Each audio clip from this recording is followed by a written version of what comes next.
Thank you. I'd like to call the meeting to order and acknowledge that we are in Treaty 1 territory, the home and traditional lands of the Anishinaabe, Ojibwe, Inuit, Cree, and Dakota peoples, and in the national homeland of the Red River Métis. Our drinking water comes from Shoal Lake 40 First Nation in Treaty 3 territory. I'd like to introduce the members of the panel today, the secretary to the board and the assessor. To my left is Mr. Doug Marks. Online, we have Ms. Valerie Verhun. Our assessment department personnel will be Ms. Kara Capley today, and our administrative personnel will be Phoebe Graywood. Myself, my name is Gisela Rempel, and I will be chairing the meeting today. To the Zoom participants of the hearing, please note you are placed in the waiting room until your property is called upon. When it is your turn, you will be admitted into the meeting. Kindly follow along on the City of Winnipeg's Board of Revision YouTube channel for the hearing process. Once the host admits you into the hearing, please close or mute your YouTube player. You will then be permitted to speak with respect to your property. Once your hearing has concluded, you can leave the meeting. We will be hearing applications for revision of the assessment roll in accordance with the Municipal Assessment Act.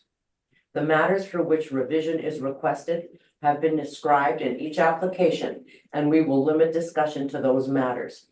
The statements that are made at this hearing are sworn testimony, and anyone speaking to the matters must be sworn in.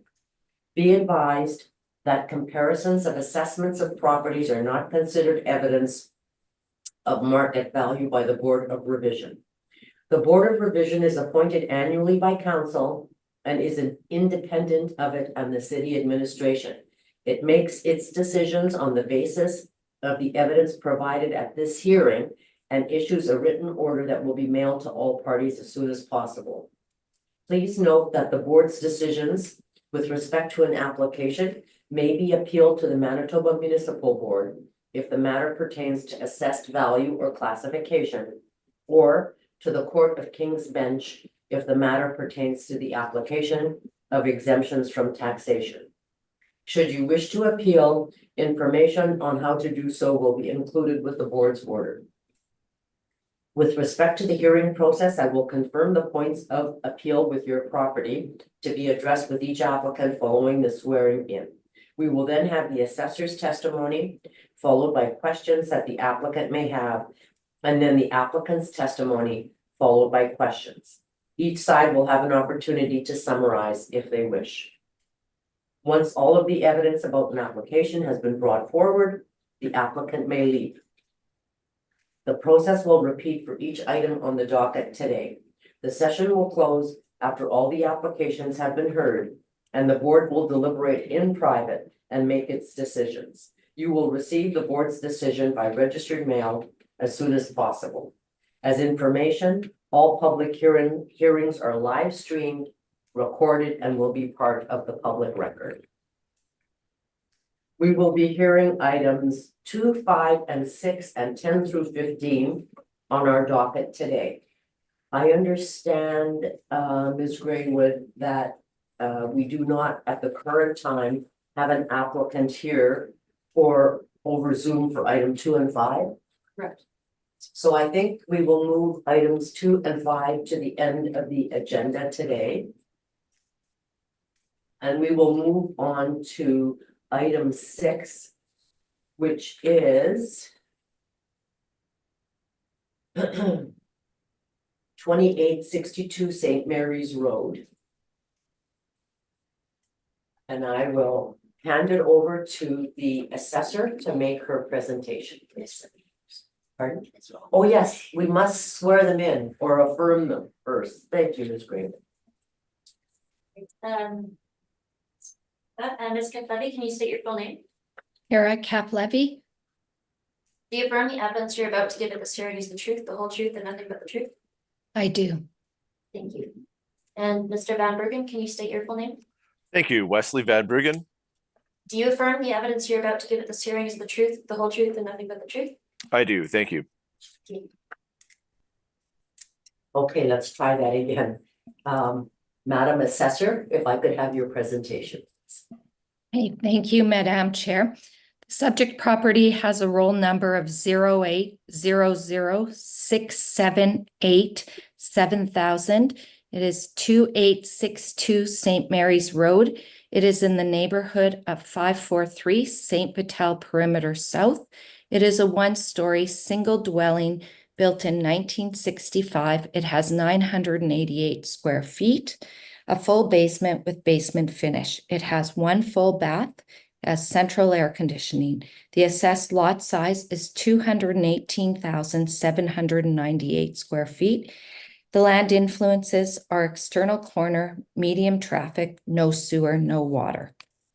Comparables are in the same neighborhood, St. Vital Perimeter South. The comparables are one-story single dwelling built from 1930 to 1960. The effective age is 1935 to 1960. The square foot ranges from 972 square feet to 1,172 square feet. Comparable 3 has part basement finish. Comparable 1 has one bath. Comparable 2 and 3 have a total of 2 bathrooms. Comparable 2 and 3 have central air conditioning. Comparable 2 and 3 each have a detached single and multiple garage.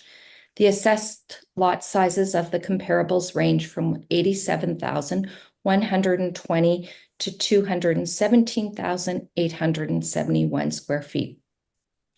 The comparables have no sewer and no water, same as the subject.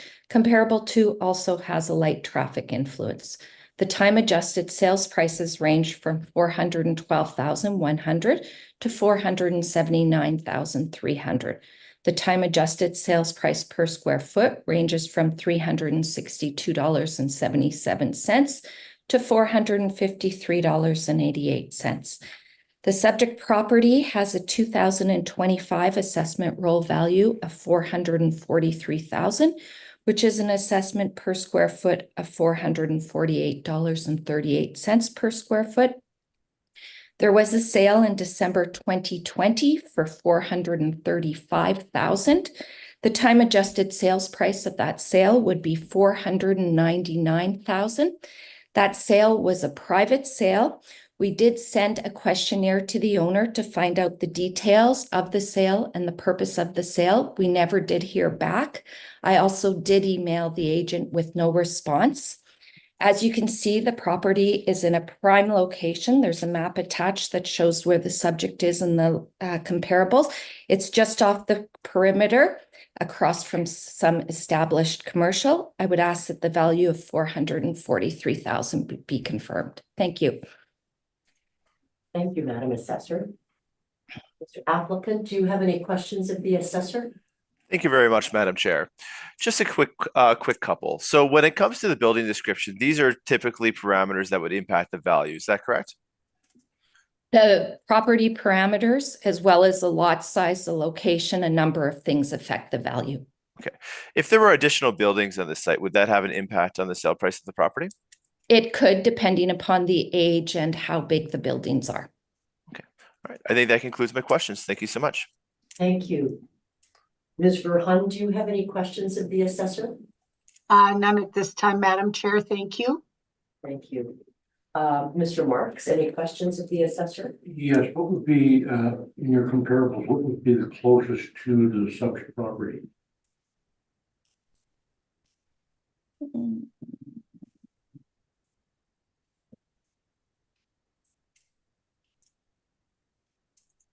Give me a minute on that. Probably comparable 501 Fraser.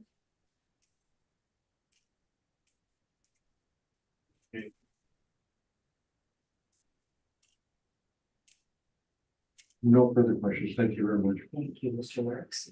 And I have one question, and it is with respect to your comp 2 and 3, where you indicate that these two comps have single and multiple detached garages, whereas the subject property does not have any garages. Is that correct? That's correct, yes.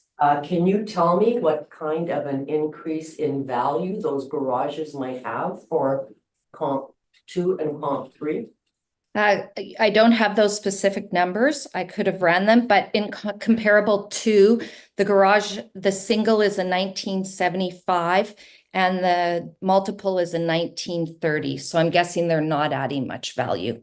In comparable 3, the single and multiple garages are 1994. So the value of that would be a little bit more.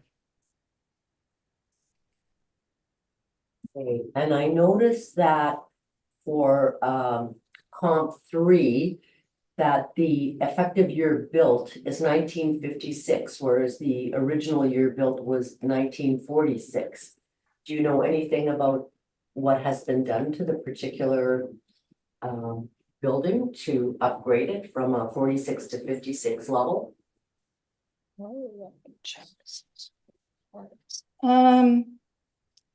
There was some, it's an older basement, an older kitchen. It has some new flooring. That's what my notes indicate. Okay, thank you. My questions have been asked and answered, and I will turn it over to the applicant to make their presentation.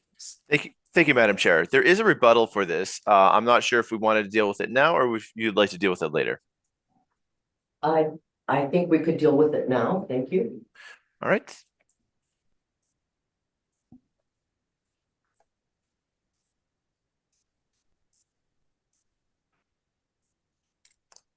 And just to confirm, that's going to be sent out to everyone? Yes, just 1 second. Excellent. Thank you.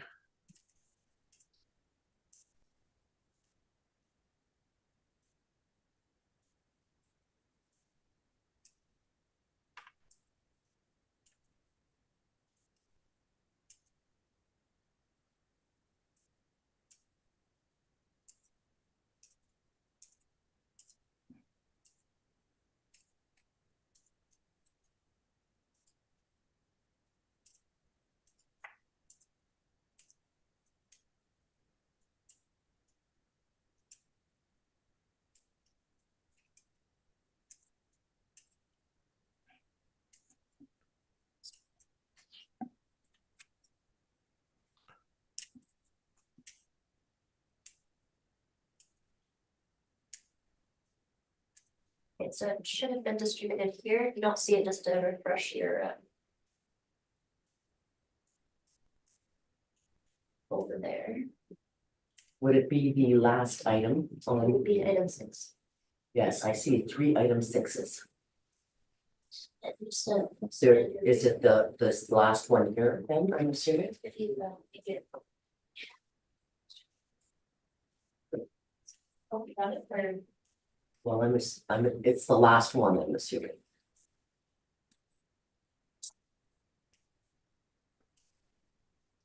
It should.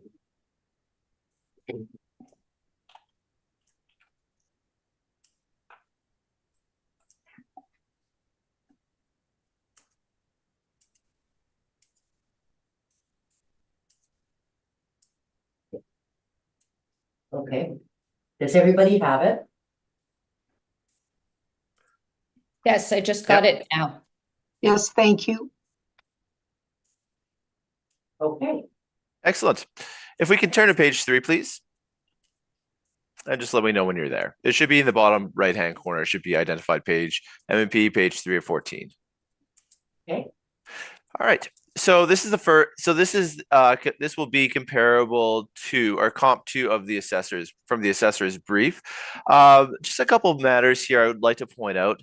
When we take a look at the information for the property, you can see that the attached garage is a double heated garage and a workshop that's 28 by 30 feet. So that's roughly 840 square feet. Additionally, there's several other buildings on the site, which include another 14 by 22 single garage, 2 12 by 20 Quonsets, as well as a 13 by 10 garden shed. And then the vendor does indicate that for the right price, they'll include many items such as garden tractors, tools, furniture, and more within that purchase. So when we take a look at that purchase price, you can see that the property was purchased as indicated by the assessor for $410,000. On here, we can see it was listed at $299,900, and we can also see that there was the potential to pick up some additional items on that as well as some additional buildings on that site. So again, that does bring into question whether what was all included in that transaction. You know, particularly the fact that there are those multiple buildings. I believe the assessor did indicate that if there were additional buildings on the site, it could have an impact on the value of the site. We can see that there is a heated garage, 2 Quonsets, a single garage, and a garden shed. So there are quite a few outbuildings that this property sold with. If you continue on to page 7. Page 7, you can see some of those buildings. You can see that in the very front of the picture is the house. Right behind it is the shed/workshop. Then you see the 2 Quonsets and the garden shed in the back. So again, quite a few buildings for the site. Page 8, we have a picture of the Quonset. And page 9, we have a picture of one of the garages. And again, it should be noted that this is both insulated and heated as identified on the listing brochure on page 3. When ready, if the board can turn with me to page 10. So this is in rebuttals to comparable 3. So this is 608 of the assessor's comparables. This is 608 Forbes Road. One of the factors here I'd like to point out is the fact that we can see that there is that the property sold with a large insulated shop, which is heated, air conditioned, includes a front office, an 11-foot overhead door, as well as 2 smaller garages off the driveway, plus a bonus cold storage as well. If the board turns with me to page 11, we have a picture there. You can see the property at the very back of the site with the arrow pointing towards it. That is the shed in question. And then if the board turns with me to page 12, we have some exterior photos. So we have an exterior photo on page 12, as well as some interiors on page 12, and exterior on page 13. So again, when we take a look at this, this is I believe they were using this for their auto repair business. So you can see this is more of a warehouse as opposed to a shed. Again, when we take a look at this, it would be our position that this would have an impact on the purchase price, pushing up that purchase price for that particular property. With that, that concludes our rebuttal. We welcome any questions from the board or from the assessment department. Thank you. Thank you. Madam Assessor, do you have any questions of the applicant? No, I do not. Mr. Marks, do you have any questions? Yes, in your comparable one, in your brief there, there's 2 sheds and a sea can. Those are temporary. I don't see where that would come into play on this. When we take a look at, take a look on page 3. Now let's give it a moment to get there. So they indicate that the property includes, so they also when they're selling it, they also include notice of the shed, the 2 Quonsets, as well as the garden shed. They don't make any mention of a sea can. So again, we don't know if that transacted, but again, based on the fact that this was part of their advertisement, it would be our position that it would have been sold with, that these would have sold with the property. Will that add value to the property? Again, it would be our position it would. Again, we would know that there would be some value in the Quonsets that would transact. We think that if we take a look at this and we say, okay, would someone pay more for a property with a couple Quonsets compared to the same property without Quonsets? I think that certainly would have an impact. But as well, we can also see that there are additional items that they were willing to include: garden tractors, tools, furniture, and more that was included within the offer for this property. So we don't know exactly what was included in the transaction, but it does give us pause to question whether or not that sale price is a clean sale price, and whether or not it can be relied upon. Okay, thank you. No further questions. Thank you. Ms. Verhun, do you have any questions? Not at this time, thank you. So I am wondering, I see that you think that the value of the applicant property should be in the area of 431,500. Is that correct? That's correct.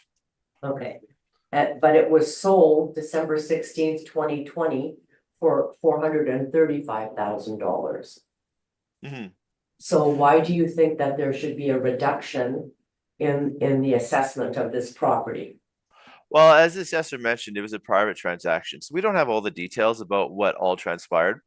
Again, it's hard to say what has happened here. A lot of times what we find is private transactions aren't exposed to the market. So you frequently have a situation where you have one party approaching the other party looking to purchase the property, they contact them.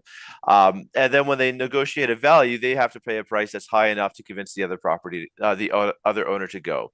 So if it were exposed to the open market and we were to see taking place in a more competitive approach, again, we could see the sale price being different than what we would see in this situation. So I think the best consideration that we have to look at are what are comparable sales, or what are other properties selling for in the market, and what are those sales showing us? I'm also wondering, perhaps I missed it, but do you have any photographs or information about the applicant property? No, we do not.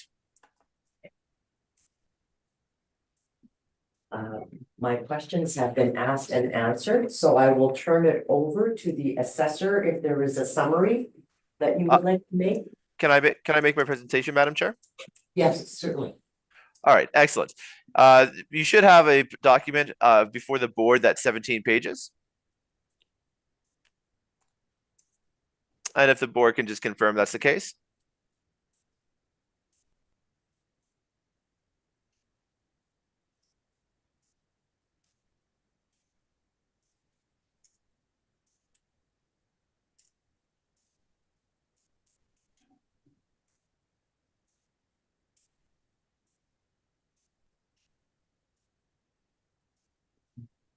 Yes, we do. Excellent. If we could turn to page 3, please, we'll get started with our presentation. And just let me know when you're there.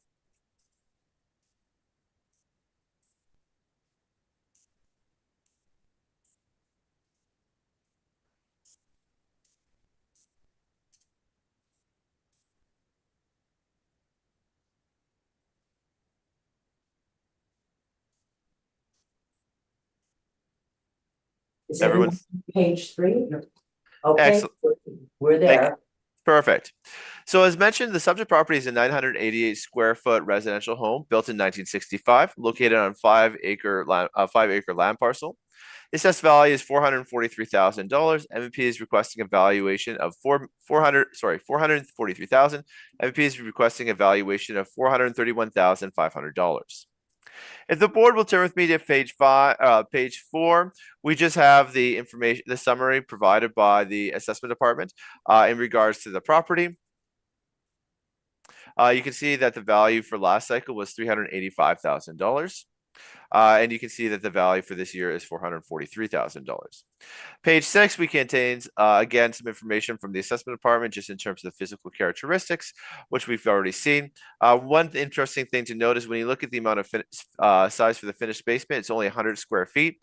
So again, when we take a look at this, this is only a partially finished basement. As the rest of it wouldn't be considered as finished. Page 8, we have the location of the property. So we have a map from the City of Winnipeg Assessment Department, as well as we have a satellite map provided from Google Maps. You can see there's a building, the house, as well as they have a garage. Page 9 is a couple other pictures of the property. And the board will turn with me to page 10. On page 10, we have our comparables. So we have 4 comparable properties that we've looked at. You can see these comparable properties are all within the area. They're all similar sized parcels. So the subject property is 5 acres, so 218,798 square feet. And you can see the comparables are all ranged from about 217,000 square feet to 219,000 square feet. So similar in land size. When we take a look at the year built, the comparables have year built between 1960 to 1975. Subject property has a year built of 1965. Take a look at the living area. Our subject property has a living area of 988 square feet. And then when they consider living areas for the comparables, they range from 972 square feet up to a top of 1,476 square feet. Sale date, we have these sales transacted between April 2021, and July 2022. And then we have the time adjusted sale prices there, ranging from $366,000 all the way up to $754,600. What we've done is we've looked at a sale price per square foot.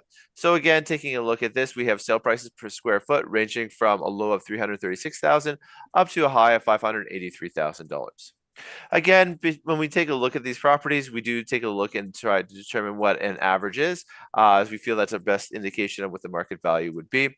We get an average of $436,076 compared to the assessment of the subject property of $448,000. If the board turns with me to page 11, so page 11, we have some pictures of the exterior photos of the subject property. So the first one is 825 Forbes Road. We have the exterior photos there. Page 12 is 501 Fraser Road. Again, we can show here the house as well as the lands associated with it. Page 13, we have 1131 Fraser Road. And then page 14, we have 321 Paul Boulevard. Again, we take a look at these land parcels, all very similar to the subject property. And taking a look at this information, it's MP's position that the subject property has been overassessed. We take a look at comparable sales. As we've identified on page 10, we do feel that an appropriate value for the property would be $431,500. With that, we conclude our presentation, and we welcome any questions from the board or from the assessment department. Thank you. Thank you. Madam Assessor, do you have any questions of the applicant? Yes, I do. Mr. Applicant, did you review the comparable sales? Sorry, in what sense? Did you look at each property and see that they were comparable? Yes, we took a look at the land parcel. We took at the building size, the size, as well as the living area, and we wanted to make sure that they all fell within the time frame that we were looking at. What can you tell me then about comparable 321 Paul Boulevard? Comparable 3? Yes. So again, we can see 1973 year construction. I can see your information on there, but what about the specifics of the property? What specifics are you looking for? In the ad, it says home sold as is, handyman special. The value is in the land. There's opportunity to rebuild or refix. So that's really not a good comparable to the subject property, is it? Well, I think if we take a look at most of the sales that we're looking at from 1966, 1960s and 1970s, we're going to see very similar characteristics, much the same as what we look at for your comparables. The majority of the value is, as you know, is going to be in the land. When you have land parcels that are 5 acres, again, I'd say that have homes that are 50 years old, they're probably not driving a lot of value when someone's buying these properties. They're buying it more for the land. So that comparable is the same size, but it is saying the house sold as is, correct? Right, and I would say that would be very. Thank you. Next question. What can you tell me about the sale specifically of this property that occurred? Again, we know it's a private sale. We know that it was not exposed to the open market. We know when we take a look at what the expectation is of a market value transaction, we know that it has to be exposed to the open market with a willing buyer and a willing seller. In these situations where we have private sales, what we frequently see is that the buyer is approaching the seller, or the seller is approaching the buyer, offering them a value. It hasn't been on the market, so there hasn't been a chance for multiple bids. So again, it brings the question of whether or not that transaction is a true indication of value, or whether or not it was what was paid. And when we take a look at other comparable properties that have transacted within the area, we feel that there is evidence to support the fact that that value was a little high. Okay, thank you. Did you visit the subject property? No, I have not. No. Do you know what the condition of the property is? Again, we know it was 1965. Again, I can't. Inside of the property, do you know the inside condition of the property? I do not, no. No, okay, and you did on your map, do you realize where the location of that property is? In terms of what sense? Yeah, it's in a prime location just off the perimeter across from the established commercial. Do you know the intent of the purchase of that property? Is it to redevelop that property? What was the intent of the purchase of that property? I can't speak to what the client's intent was.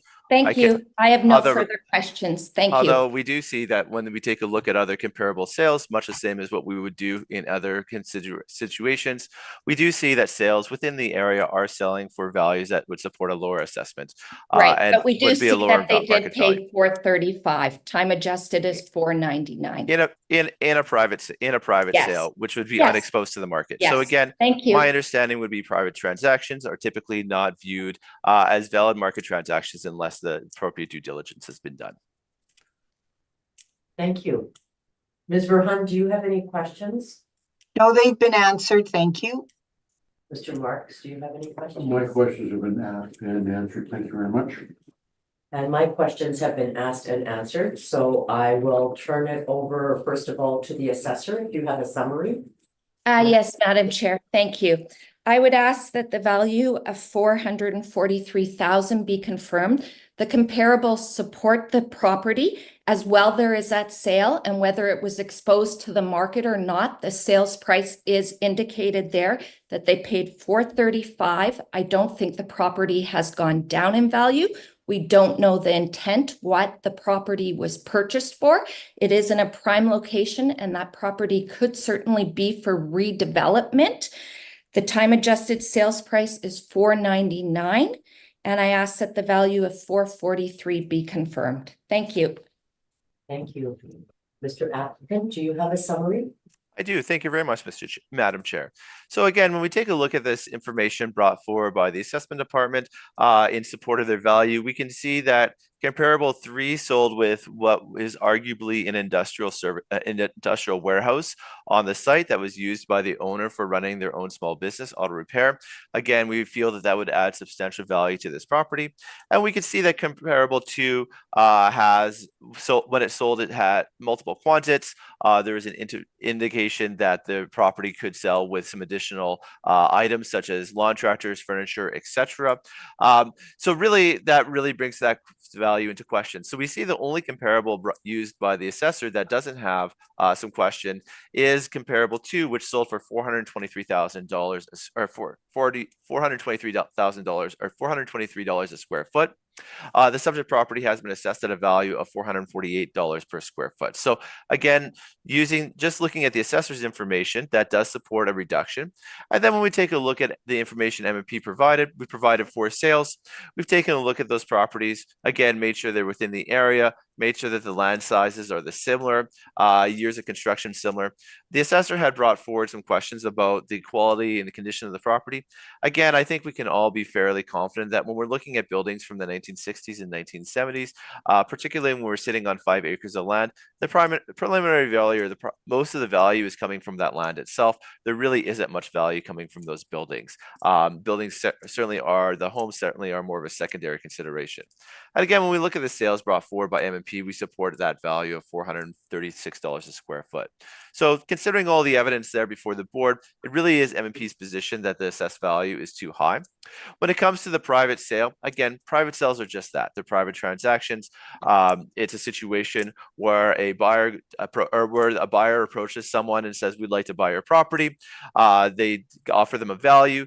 There really is no indication of how that value has been determined. And without significant research, it really is hard to determine whether a market value is reflective of the market. In this situation, again, when we take a look at sales within the market of comparable properties, it really does support that value of that private transaction should not be considered. So overall, it's M&P's position that the assessed value too high, and we respectfully request the board to reduce the assessment to a request value of $431,500. Thank you very much. Thank you very much. I think that concludes item 6 on the docket today. Thank you very much for your presentations, and we will then move on to item 10. Thank you very much. Take care, everyone. Thank you very much.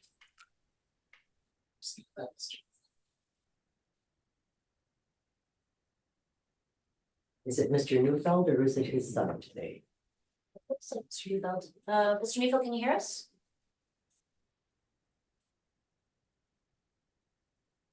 Mr. Neufeld?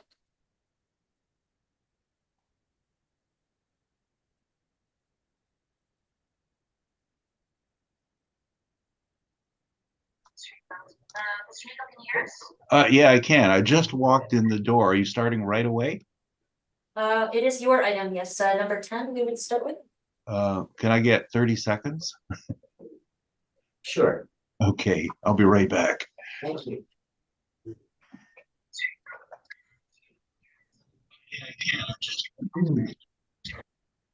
Hey, oh shit. Hang on.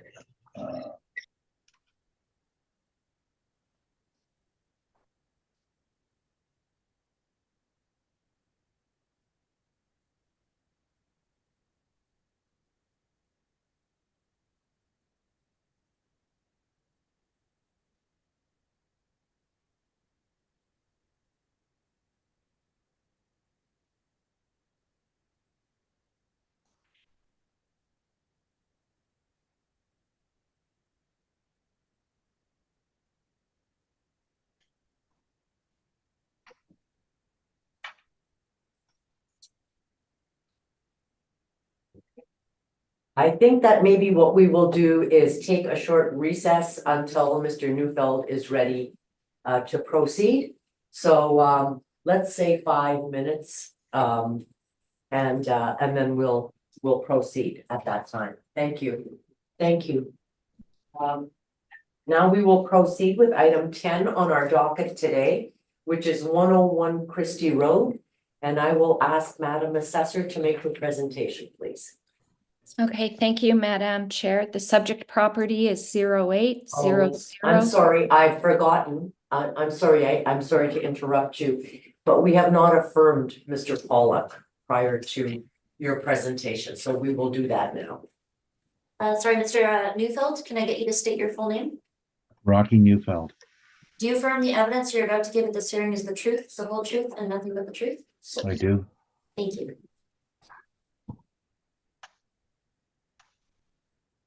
Okay, Madam Assessor, please proceed. Okay, thank you, Madam Chair. Subject rule number is 08006804500101 101 Christie Road. It is in 543 St. Vital Perimeter South neighborhood. It is a 2-story single dwelling built in 1990. It is 3,058 square feet, a full basement with basement finish, 2 full baths, 3 half baths, 1 shower. It has central air conditioning, an attached garage. The assessed lot size is 86,847 square feet. The land influences are no sewer, no water, Red River adjacent. The comparables are in the same neighborhood, St. Vital Perimeter South. They are 2-story single dwellings built from 1963 to 2005. The effective age is 1992 to 2005. The living area is 2,086 square feet to 2,906 square feet. Comparables 1 and 3 have a full basement. Comparable 2 has a part basement. All comparables have basement finish. Comparable 1 has a total of 3 bathrooms. Comparable 2 and 3 have a total of 4 bathrooms. All comparables have central air conditioning and a fireplace. All comparables have an attached multiple garage. Comparable 2 also has a detached multiple garage, a swimming pool, and a sunroom. The lot sizes of the comparables range from 94,170 square feet to 130,046 square feet. The land influences are the same as the subject, no sewer, no water. As well, comparable 1 also has Red River adjacent, same as the subject, and comparable 2 has a light traffic influence. The time adjusted sales prices range from 819,000 to 1,014,800. The time adjusted sales price per square foot is $349 to $393. The 2025 assessment roll value of this subject property is $1,120,000, which has an total assessment per square foot of $366 per 0.25 square foot. Thank you.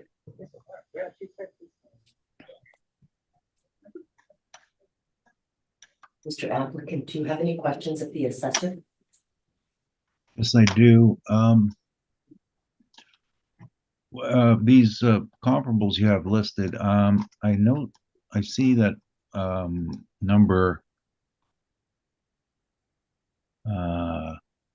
2 was advertised on MLS. What about the others? Were they either of those two advertised and marketed? Hmm.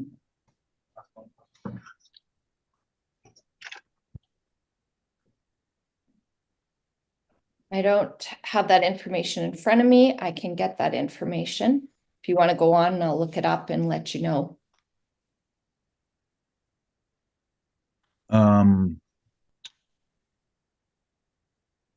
Okay,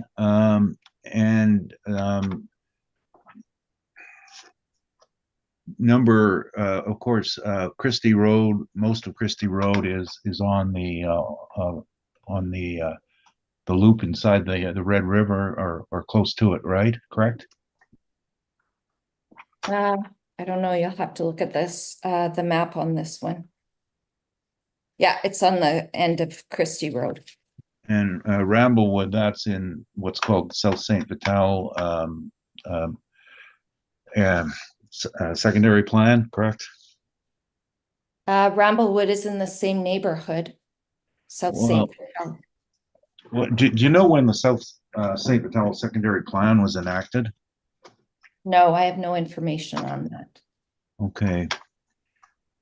I'm just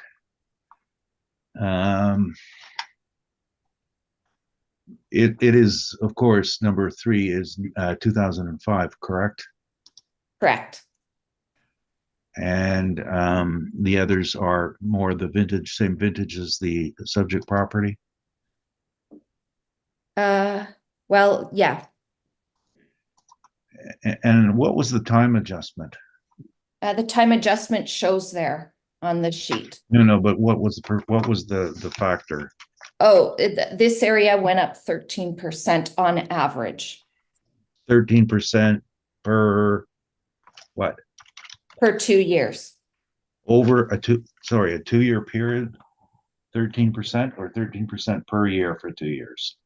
13% for the 2 years. So 6.5% roughly per year. 13% for 2 years. They don't break it down per year. Oh, okay. So and that would be from April 1st, 2021 to April 1st, 2023. okay, all right. I'm just checking those sales. I believe all 3 sales were on MLS. Right. Well, I'm not making anything of it. I just we didn't find them, that's all. Now the 13%, is this a neighborhood specific change? This was to the St. Vital perimeter, the whole area. Okay, so basically the South St. Vital secondary plan then. I don't know what you mean by the secondary plan, but yeah, South St. Vital. Yes. Okay. Oh, all right. Well, it's sorry, it's called St. Vital Perimeter South Secondary Plan. And so getting back to my original question, and sorry, I've lost my page here.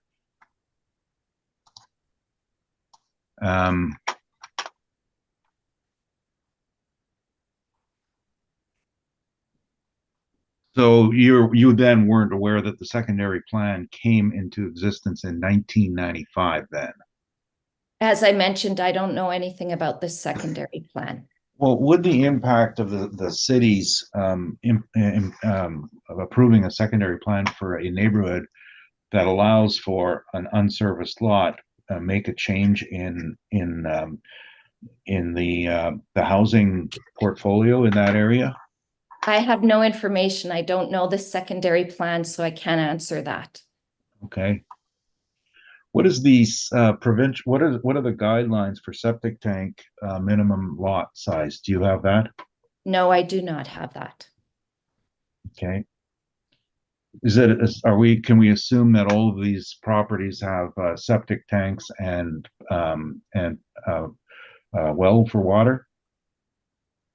We could assume that they are the same as the subject, no sewer, no water. So I'm not sure about the subject or the specifics. The land influence is the same thing. Okay.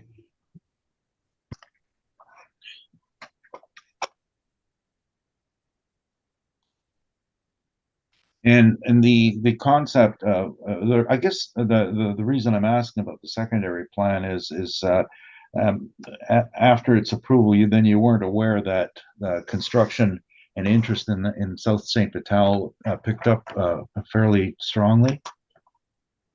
As I've mentioned, I'm not aware of the plan, so I don't have any information on that plan. I'm looking at the sales and the sales price, what they sold on MLS in the open market. Well, how is this? I'm trying to understand how the 13% is calculated. What is it based on? The Um, modelers did it. That's what it is. They showed that the sales prices rose. So I don't have the specific information on that. There were multiple time trends during the reassessment. In general, houses prices climbed until mid-2022, then started to decline to the reference date in 2023, around mid-2021 until February 2023. Houses were selling for more than what they would have sold on April 1st, 2023. The time adjusted sales price is there to reflect what it would sell for on the reference date. Yeah, well, I don't want this going the wrong direction here, but I'm just trying to understand how the time adjustment was applied, and do you yourself have a background or training in the concept of time adjustment by, say, either? I'm not a modeler. No, I'm not a modeler. Well, I don't. No, I don't care about modelers. But yourself, do you have an appraisal training of any sort about price changes over time? I'm not an appraiser. Okay. Well, so like that the MLS and the realtors track bulk prices, right? They don't do paired sales analysis. Is that what the modelers do? I can't speak specifically on what the modelers do. Mr. Neufeld, will you be presenting part of this as your presentation to the board? I'm not sure. I was rather surprised to see these time adjustments, and I think that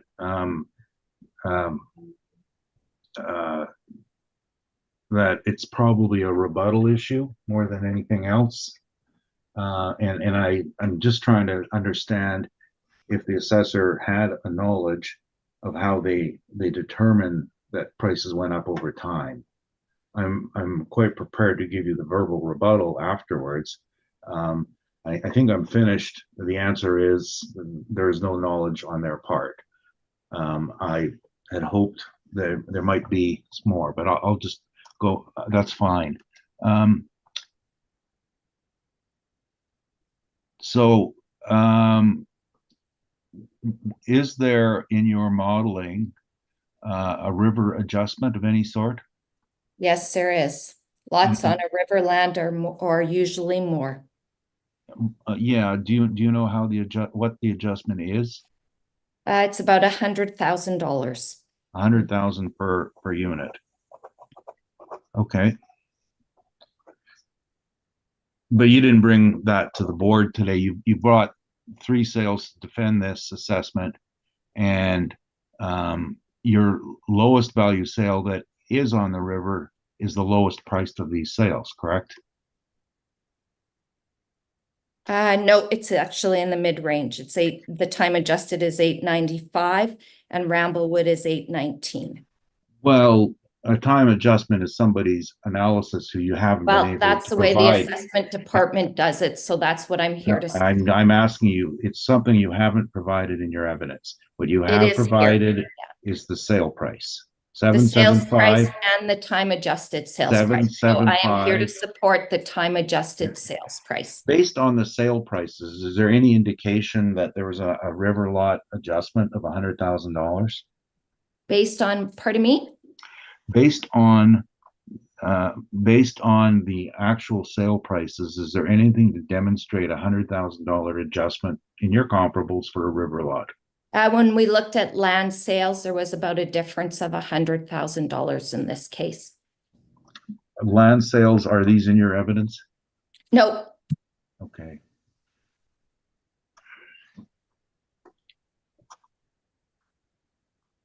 Um,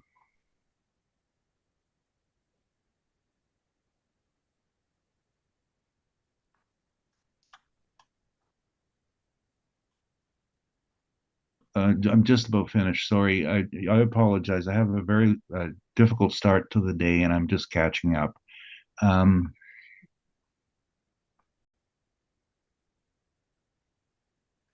on number comparable number one, how was this adjusted from 1963 to 1998? it's an effective year, so there's been some upgrades to the property. What were those upgrades? The kitchen was updated, and that's all my note says right now. There's dated flooring, the kitchen was updated, I'm not sure what else.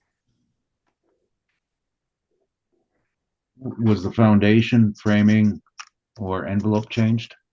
I'm not sure, Were the mechanical systems changed? I'm not sure. Those are my questions. Thank you, Mr. Applicant. Ms. Verhun, do you have any questions of the assessor? Madam Assessor, were you able to inspect this property? No, I did not inspect this property. I did contact the agent and I asked for an inspection of this property, but I did not get one. I did get a few exterior photos of the property. I did not get any interior photos of the property. Thank you. Those are all my questions, Madam Chair. Thank you. Mr. Marks, any questions? Yes, as far as the septic is concerned, at this particular property, is there a minimum lot size for septic field, or are these all tanks that are utilized in this area? I'm sorry, I didn't get that question. Mr. Neufeld asked me something about septic. I don't know. All I know is that the land influence is the same for the subject property and the comparables, no sewer, no water. That's all the information I have. What is the minimum lot size then for a septic field? I don't have that information. Okay, thank you. No further questions. And I am just wondering, I note that your comp two 1540 St. Anne's Road has an attached multiple garage, a detached multiple garage, an in-ground pool and a sunroom, whereas the subject property only has a multiple attached garage out of those variables I have mentioned. And I am wondering what the value of those things might be in terms of an assessment. Yes, I did do an adjustment on those, and with the garage, the pool and the sunroom, that is about $100,000 difference. And then the fact that the lot is not on the Red River adjacent, that is about $100,000 difference. So it's almost like a wash. Okay, I think all my questions have been asked and answered, so we will turn this matter over to the applicant for his presentation. Yes, thank you. The valuation that we had looked at doing was, again, we always look at things first and foremost on city planning. Now, South St. Vital is, it's called South Perimeter now. A secondary plan came in 1995. And if you note the assessor's map on page 2, it encompasses this the area that I believe goes from the Highway 59 to the Red River south of the perimeter. And this land is all unserviced. And the irony is there's a brand new, well, not new, but a wastewater treatment plant close by, but they've never extended the services to here. And prior to the secondary plan, there were some ad hoc approvals, Christie Drive being one of them. When the plan came in, the idea was to at least guarantee that the lot size was a minimum of 2 acres, which coincides with the provincial government's mandate for a minimum lot size, and it's felt that if you have a septic tank then and a well, that's an adequate space to not only distance the tank from your house if you so wish, and also to have an adequate piece of the aquifer below for water service. And that's 2 acres. Now, an acre is 43,560 square feet, which means a minimum lot size of 87,120 square feet. And you'll note that the subject property is actually below that amount. So that would make it a legal non-conforming use. What this means is that you're faced with difficulties in changing the usage, and it's unlikely to have a major impact unless there was a redevelopment opportunity on the site, and say someone wanted to increase density of their house or something of the sort. Then there might be a problem. The shape itself is irregular, and it's I don't think either of us provided you with a sketch of the site. I believe you did, Mr. Oh, I Guzman. did? And I have a I believe picture. it's on, the last page. Oh, Yeah. yes. Okay, thank you very much.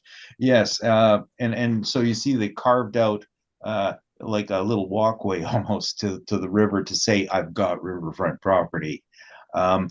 It's irrelevant. It's not really river frontage. And of course, the site doesn't have riparian rights. A riparian right is the opportunity to use your land for transportation on the river. Although many people build docks and things, this house doesn't have it.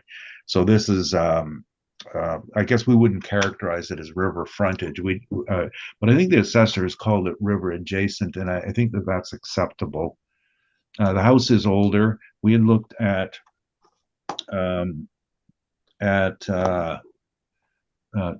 3 sales, one of which that the assessor has included.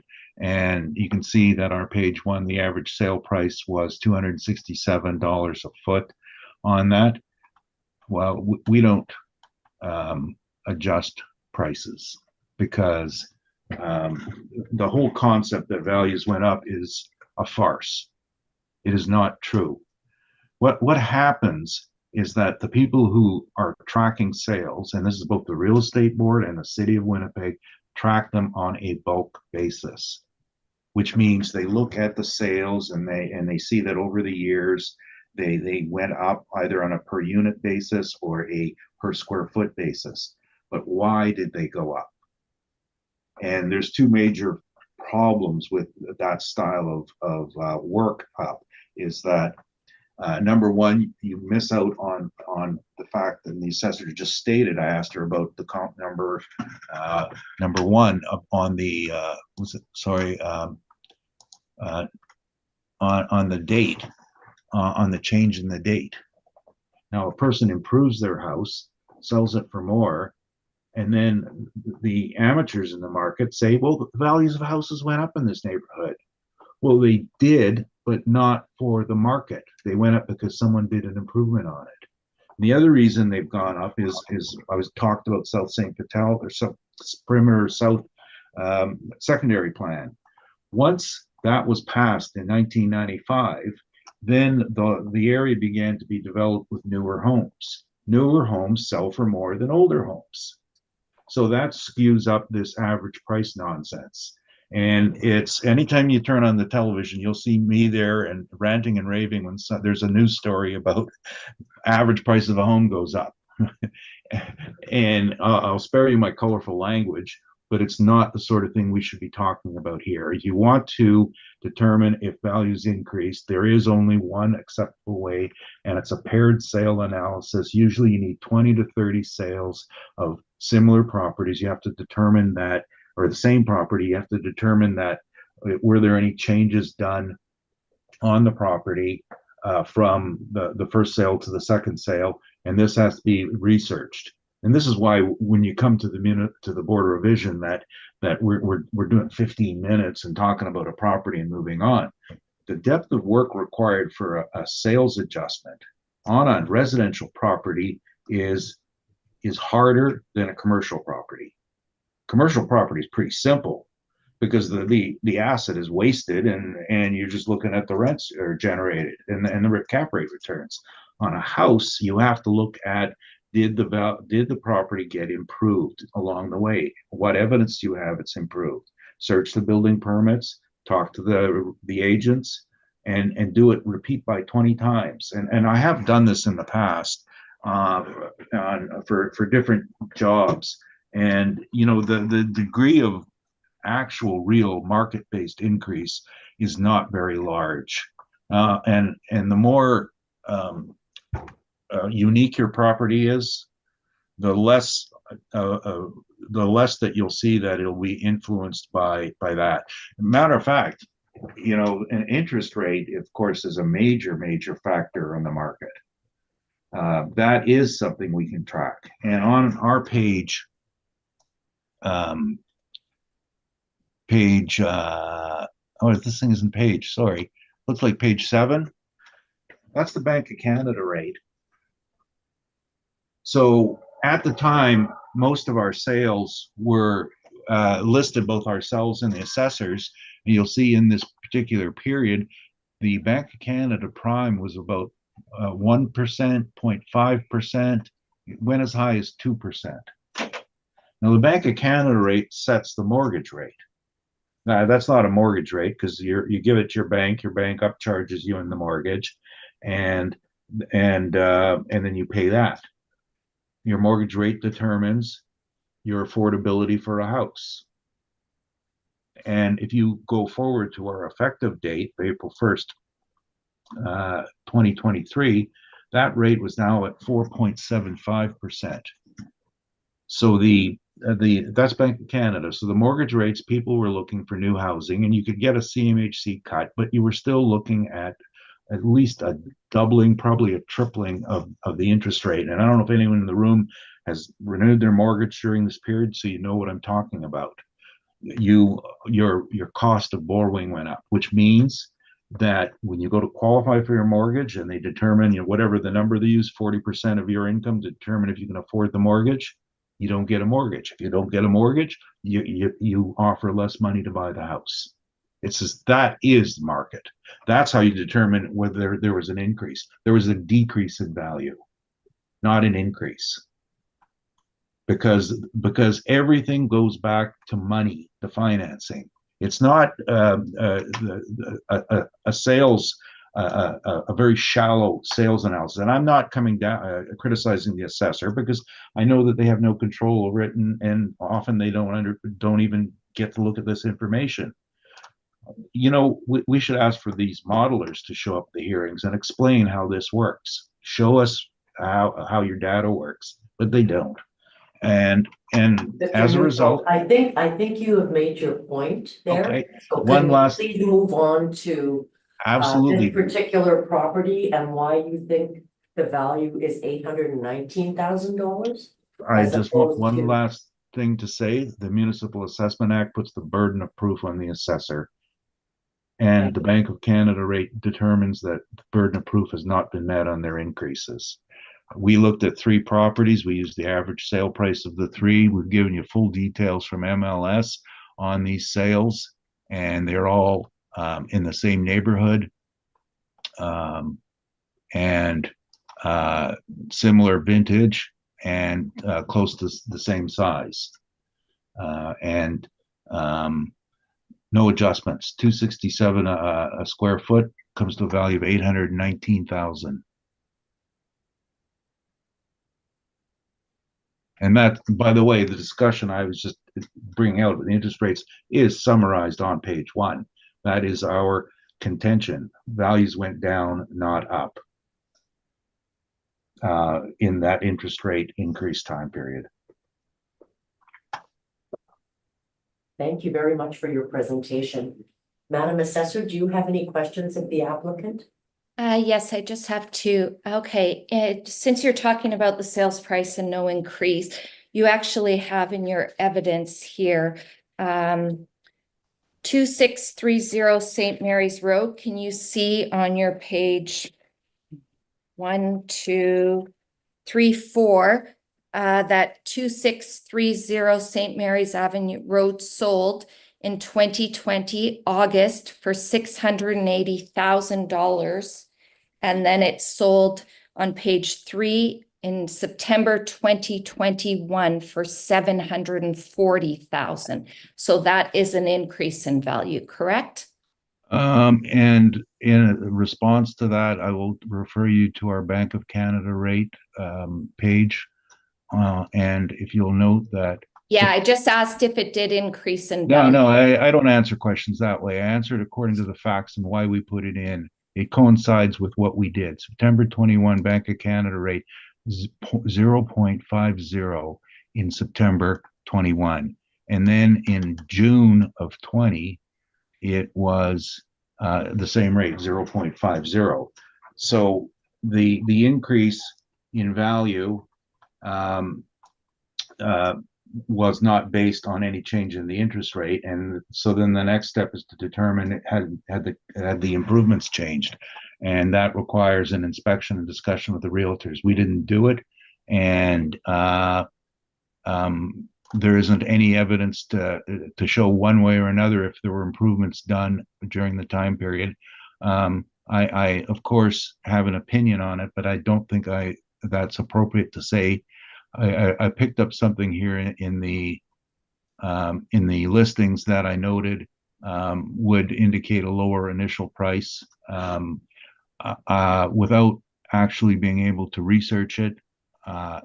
It would be unfair to comment on it, but I think there's enough evidence in this listing to indicate that the first sale appeared to be there was a different factor involved in it. So and I'm saying I need more research. I'd have to actually talk to the realtors before a gate could answer that question. I'm Do taking look at the MLS ad. The MLS ad is very, very similar. There was, according to the MLS pictures, there was no change, but the price did go up. So thank you. What next question is your comparables? Okay, well, you made a statement and you're forcing my hand. It looks like the older sale was a rental. Next question. Your comparables, none of them are river adjacent, correct? I'm just checking the remarks here. Site influences. One, no.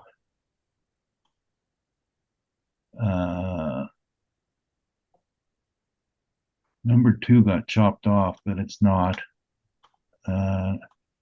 Number 3, no.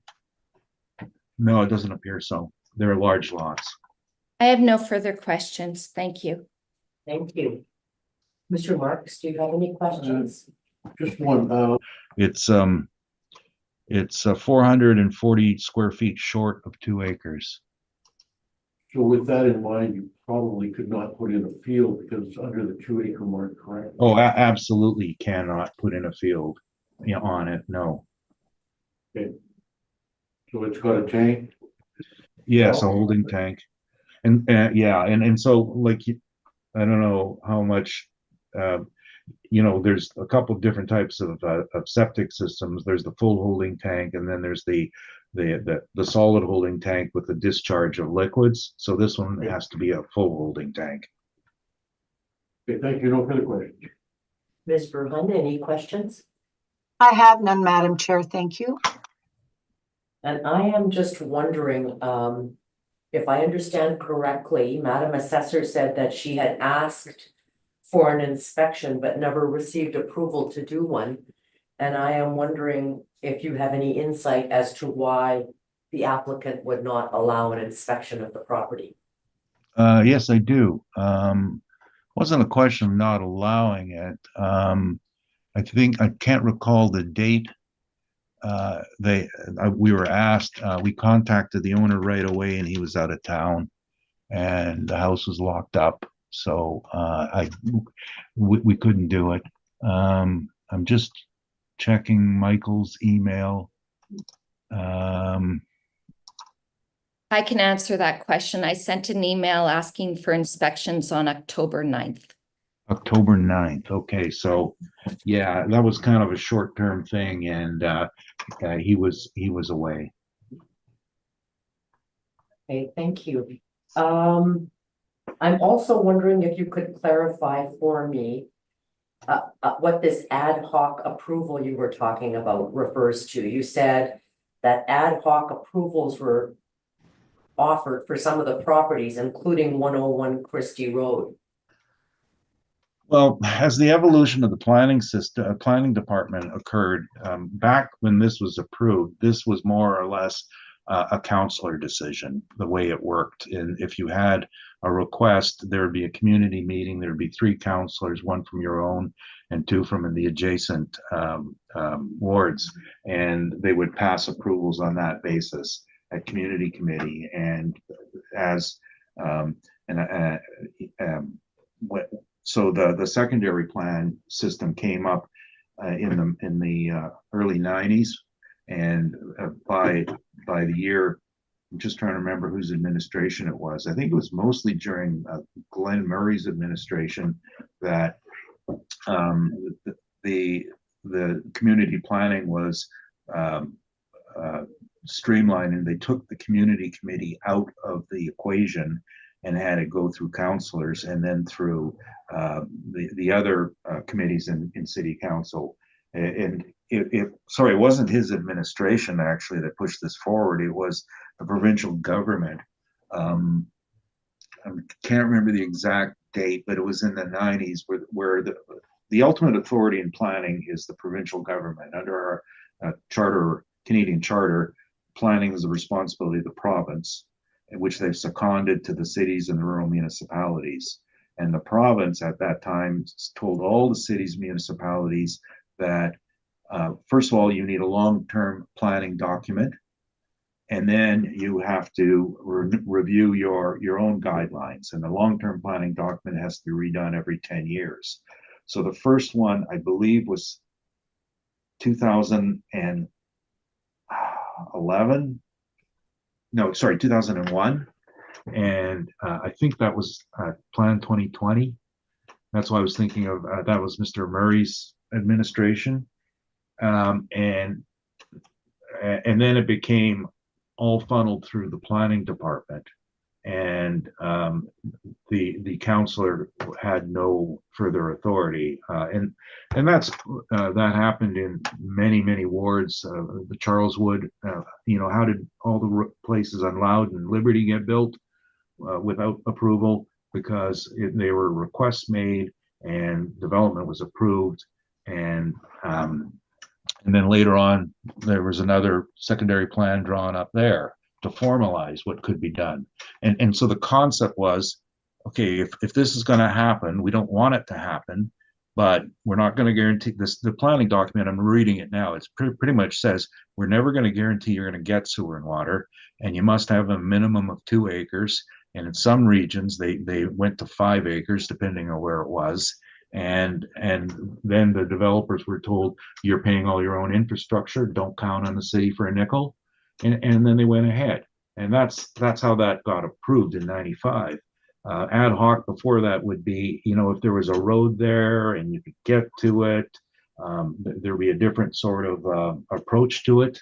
And Christie Road was one of those areas because it's on a sort of a river bend. So the river surrounds it on 3 sides. So it was desirable for a large lot, and that's how that development happened. So sorry, I know I was working in this business when this all changed, and I started in 96, and in 96 it was you want approval, who's the counselor? By 2003, 4, it was through the planning department. So that's kind of my off the cuff, informal knowledge of what happened. So all I'm saying is that it wouldn't happen today, because today there would be a precinct plan required and or the secondary plan, and then the rules would have to be followed. Okay, thank you very much. Mr. Applicant, do you have a rebuttal? You indicated something about a rebuttal earlier. I just provided it verbally in regard to the adjustment for time. Okay, thank you. Madam Assessor, do you have a summary you would like to make? Sure, thank you. I would just ask that the 2025 value be confirmed at 1,120,000. Based on my comparables, the value is supported. The Red River adjacent is a contributing factor to add value. The applicant had no Red River adjacent. My comparable one is a good comparable as it is Red River adjacent. Just ask the 1,120,000 be confirmed. Thank you. Thank you. Mr. Applicant, do you have a summary you would like to make? Yes. So as I referred to the St. Vital Perimeter South Area Plan passed in 1995, the subject property does not meet the standards of the plan, which it gives it impediments to changes. I forgot to mention the other area was a minimum of 180-foot lot width, and going down to the river, that's not 180 feet.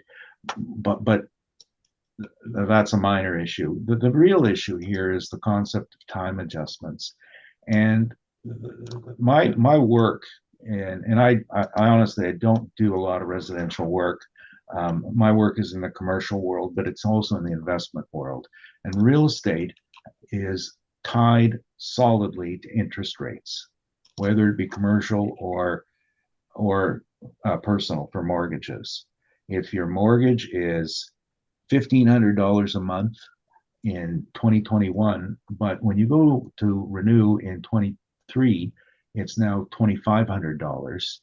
You don't pay as much for the house. That's just simple. So that put a damper on real sale prices in terms of same quality house. And in order to do it, you'd have to do a paired sales. The information we showed you on, for example, now the 2630 Pembina, 2 sales there. As I said, properties like these need to be scrutinized. The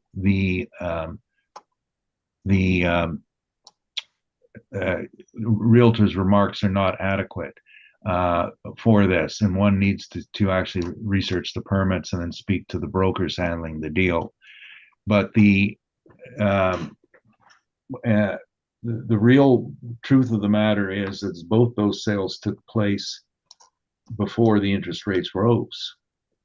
So it's really not even relevant to the issue of when the increase happened or it didn't happen.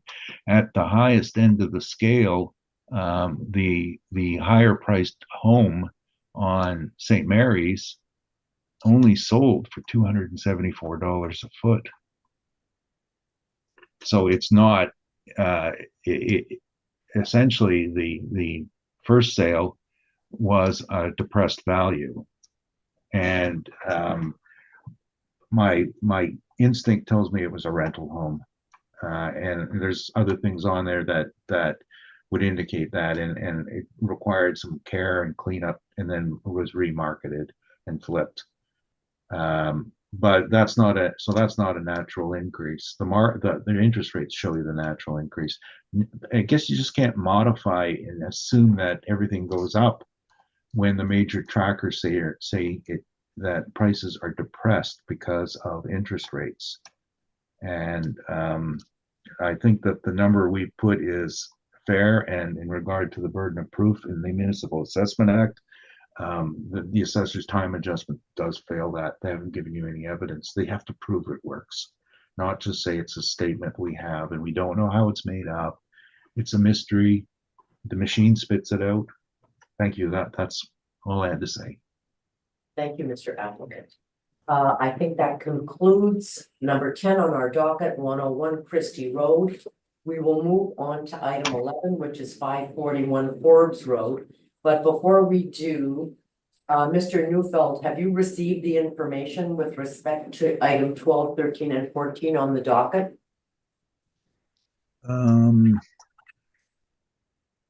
No. What was the email address that was sent to?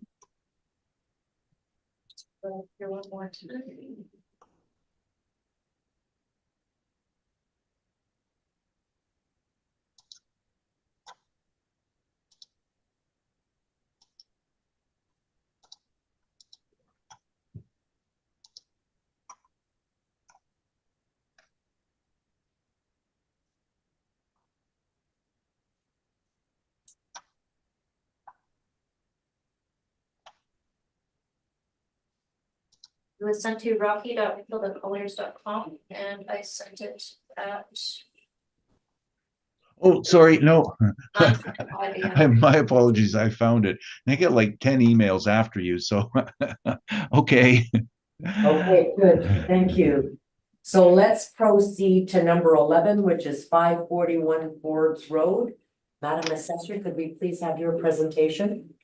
Okay, thank you, Madam Chair. The subject property is 0800-692-9500, 541 Forbes Road. It is in 543 St. Patel Perimeter South.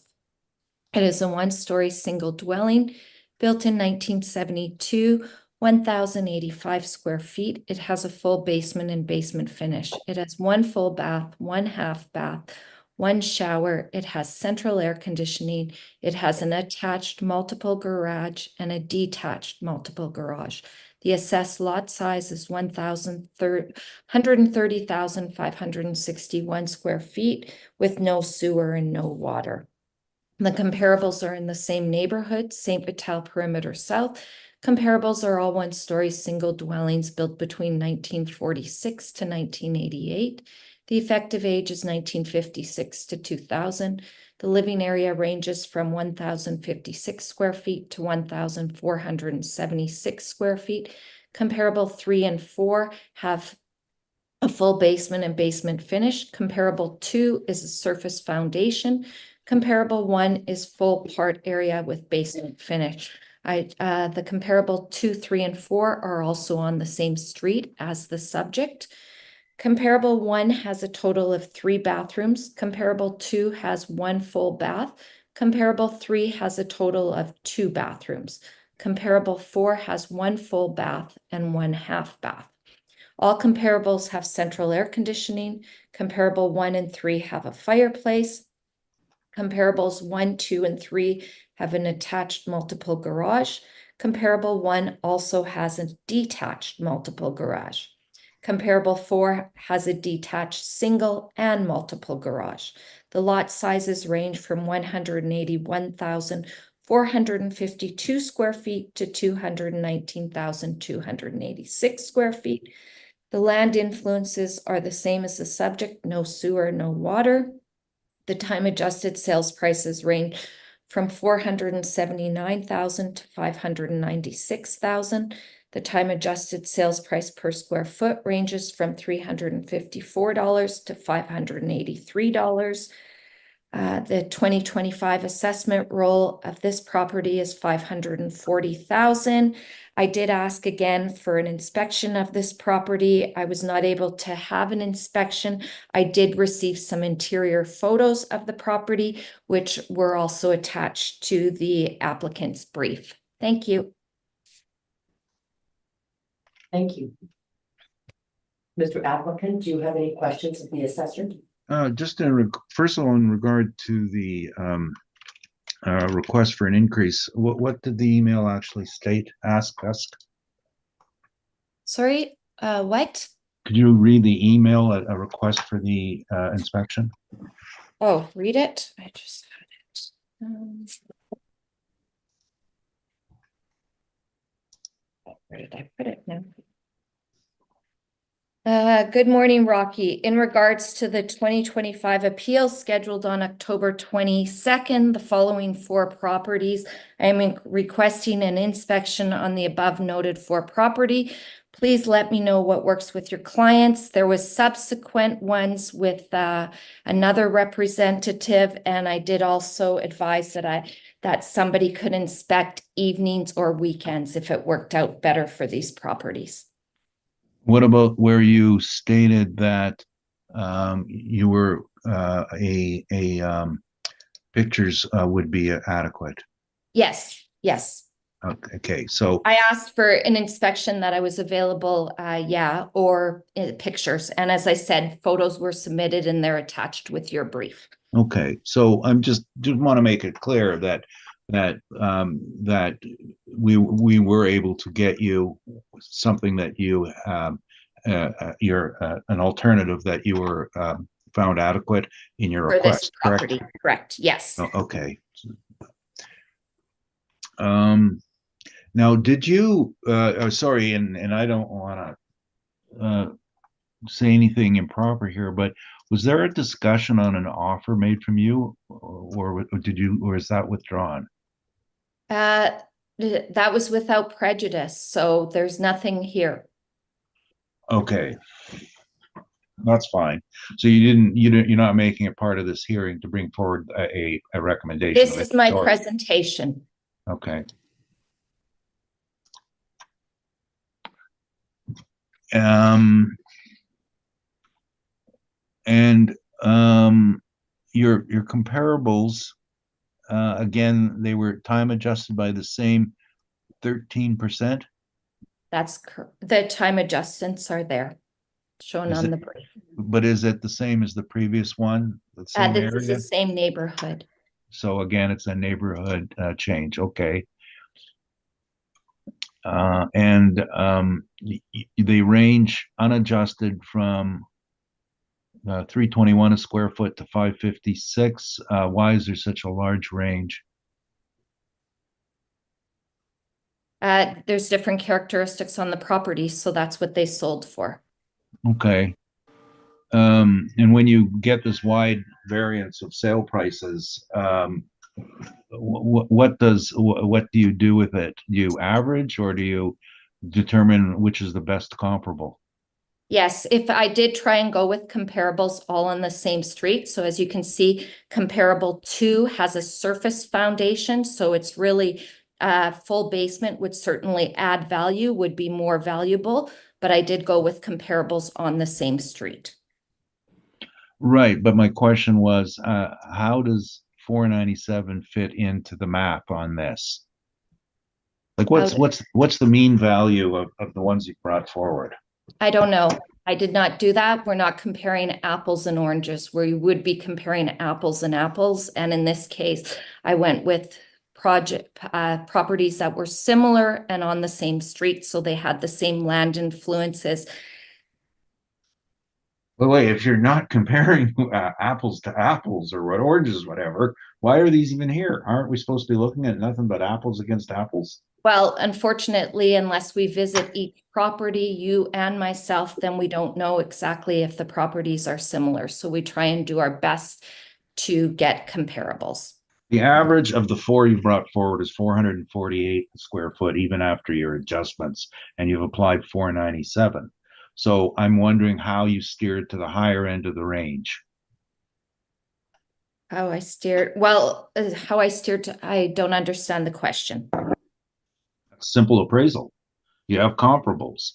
You make your decisions based on value, based on the comparables. There's a lot more comparables that go into the model, right? So I just chose 4 in this case. Well, okay, but are you bringing as evidence the entire model then? I can't speak to you more on the model. We've gone through this, so this is what it is. No, That's it's all I question can of tell you. it's a question of evidence. You're telling this board to make a decision. You brought 4 comparables that range that have an average of 448 a square foot. You say there are more. Why didn't you bring them then? Because we just do our brief with 4, same as you just did your brief with 4. Why didn't you bring more then? When we get your turn to ask me a question, you'll get an answer on that. And this isn't a question of comparing me against you. I'm asking about your evidence, plain and simple. You brought 4 properties to this board as evidence on the value of the subject, which are an average of $50 a square foot less. How does this make sense? I'm not answering that question. I don't know how to answer it. Mr. Applicant, I believe we have the assessor's comparables. Whether you think they are fair or unfair, I think that you will be able to make a presentation based upon what you think better comparables are. So if you have any other questions, please proceed, but the comparables that are listed are the comparables that we have from the I assessor. understand. No, I understand that. I mean, I guess my issue all along here is that we have a model that doesn't work and you can't hide behind it. I just want to make it very clear that the burden of proof has failed again. You have to bring comparables that really support it, not just a handful. These don't support it. That's fine. I'll move on. I note that all of your properties have more land than the subject, considerably much more land than the subject. What was the adjustment on your comparables to the subject for land? I didn't make an adjustment.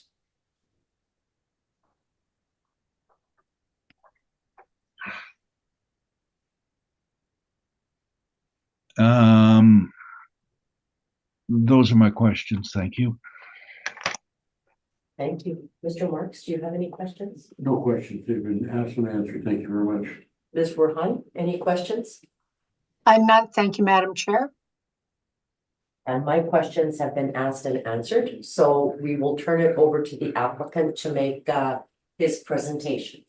Please, Mr. Applicant. Yes, thank you. So on the workup, we had 3 comparables, and what we do is we don't have a model or any sort of preset determination of what the value should be. We simply look at the market first and see where the market steers us. We found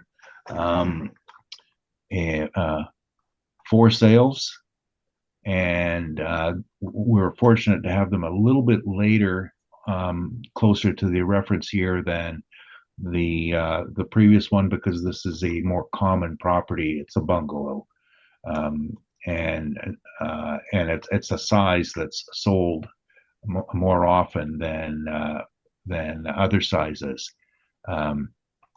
They're listed, and then they show the pictures. I actually took these pictures myself. I didn't take them recently, but I've been in the house and confirmed that these are my pictures. It's fairly basic, and one of the tells is page 7. You always look at this. That's like a toilet from Home Depot or IKEA or whatever, and the sink is their glass bottle model. These aren't fixtures. The page 9 is a shower kit. It's not a one that's made with tiled and handmade. It's just a kit. So we are dealing with some basic quality improvements on the house. And picture page 14 is kind of like a well system, just so you can see that's a softener on it. So when you have well water, you generally have to soften it, and you add salt to it to soften it. The lot is wide and shallow, and page 17, the interest rate issue again, and then the comps we've drawn up. We have all the MLS listings on them, and again, we were looking for bungalows in the neighborhood. The only difficulty on comps was that more of the homes were larger than typical in the neighborhood, because of what the style of the neighborhood. So that was the only issue. And I just wanted to point out something to you. I was speaking earlier about lot sizes on page 19. You'll notice that this is a 5-acre lot. So I was saying earlier about the ad hoc approval. This is a 1975 development, and in this case, they needed 5 acres to make it work, and to get their approval. And rather than the 2 acres, the comparables in the same size range don't really demonstrate a difference in the rate per square foot. It does come out to be the same, and that is our element of our unit of measurement. But again, number 20 is another 5-acre lot, 1973 approval, and whereas the next one on page 21 is a 2-acre approval, and based in 1970. So this is very typical of South St. Vital, the 2s and the 5s, same as the South Wilkes area as to getting approval. Before it was really codified by the secondary plan. So there's that. The only issue on these is I'm not sure if we're going to put the heaviest weight on 376 Bud, because it's an estate sale and we don't know the details of the arrangement. So the mean on these is 333, and because of the concern on the one at the estate sale, we actually went to the median, which rather than the mean, which is higher at 390. And so I was talking about the process. The process is look at your comps and make a reasonable decision based on the evidence in front of you. And we said some of the comps have an inferiority to them, which steers us towards the higher end. So 390 a foot works out to 423,000, and consistent with the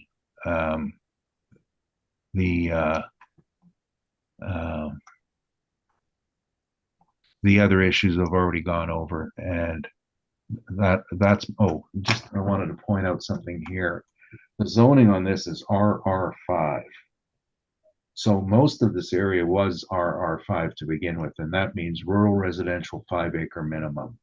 So when this was built in 72, that RR5 designation didn't even exist, because that's a designation that comes from the 2004 zoning change. RR5 at that time, and coincide what I said earlier about when it had changed from sort of an ad hoc thing to formalized. So the bylaw we're currently using was part of that formalization, and the date on that was and I'm going to apologize again. I'm kind of rambling because I had something else really disrupted my morning. The bylaw was passed in 2006, that zoning bylaw. So the one before that was 1988. So this actually preceded that bylaw. I think that's the I think there was a bylaw in 1964. So as the planning bylaws changed, more and more things got codified. So that's how a 3-acre lot got developed on this site. There was no RR5 designation at all. The 94 bylaw, which preceded that,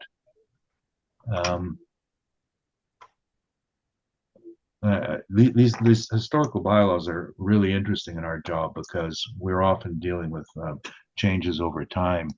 So the preceding bylaw from 1994 didn't even have this designation. It had, I'm just looking at the rural districts, it had A5, which is agriculture and 5 acres, but, and that would be the designation that it might have been under, because you could build a house on an A5 zone.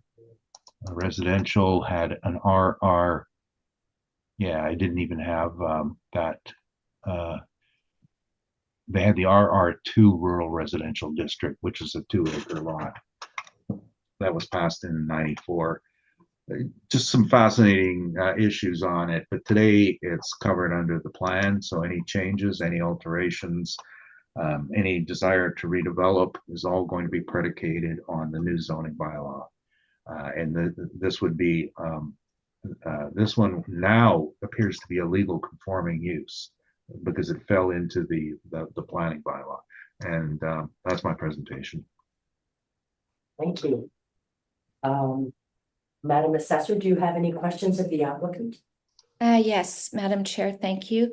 Your subject property here, it has had some upgrades since 1972 that it was built, correct? I think the pictures show that it had what we call an IKEA makeover. Okay. Okay, so it's not original to 1972. Thank you. Your comparables here, 321 Paul Boulevard. The MLS ad says home sold as is, opportunity for dream space on 5 acres to invest, renovate, or tear down. So that house would be in a different condition than the subject property, correct? That's correct, and that's exactly what I was discussing on going to the higher end of the range. The Paul had that, and Bud had it was an estate sale, but yet Olafson had nothing to speak for it in terms of that sort of a remark, a realtor's remark.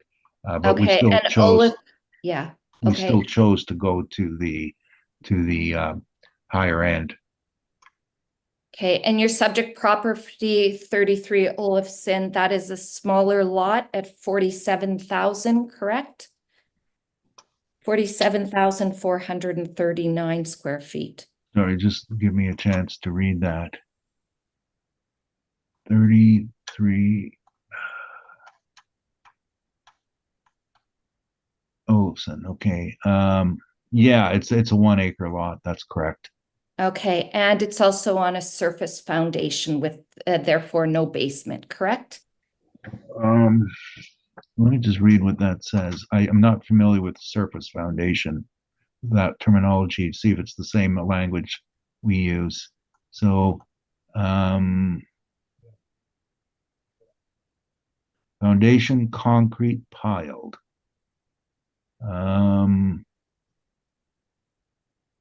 Basement measurements. There's no basement measurements listed. Oh, here we go. Crawl space. So it's on crawl space. Okay, thank you. I have no further questions. Ms. Burhan, do you have any questions? Those were just answered. Thank you. Okay. Mr. Marks? I just want, the 2023 assessment on this property was 460, and you're asking for a lesser value on this property? Well, firstly, it's our contention that the market had a negative change due to interest rates. It's harder to, the mortgage costs are higher, but I'll tell you what happened in 23. This is a client of mine, and we weren't taking on any residential work in 23. We didn't want to bother with it. He's got commercial properties, and we dealt with them. I didn't have the manpower to deal with it. And this year we hired a new guy, so we have a bit more ability to do them for people. I don't do residential work for anybody. They have to have a commercial one. So we never appealed it in 23. Okay, thank you. Yes, I am wondering when these pictures were taken that you have submitted. Okay, I can answer that. That's an easy one. Okay.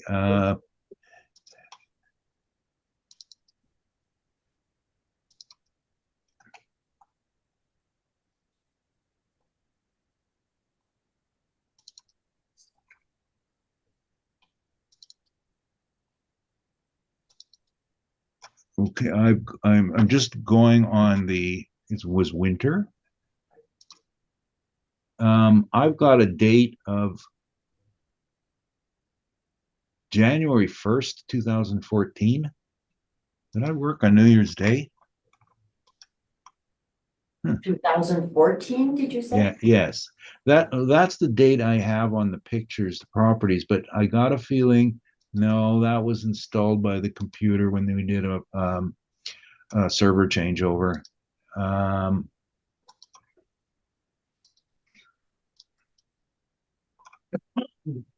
uh, it was,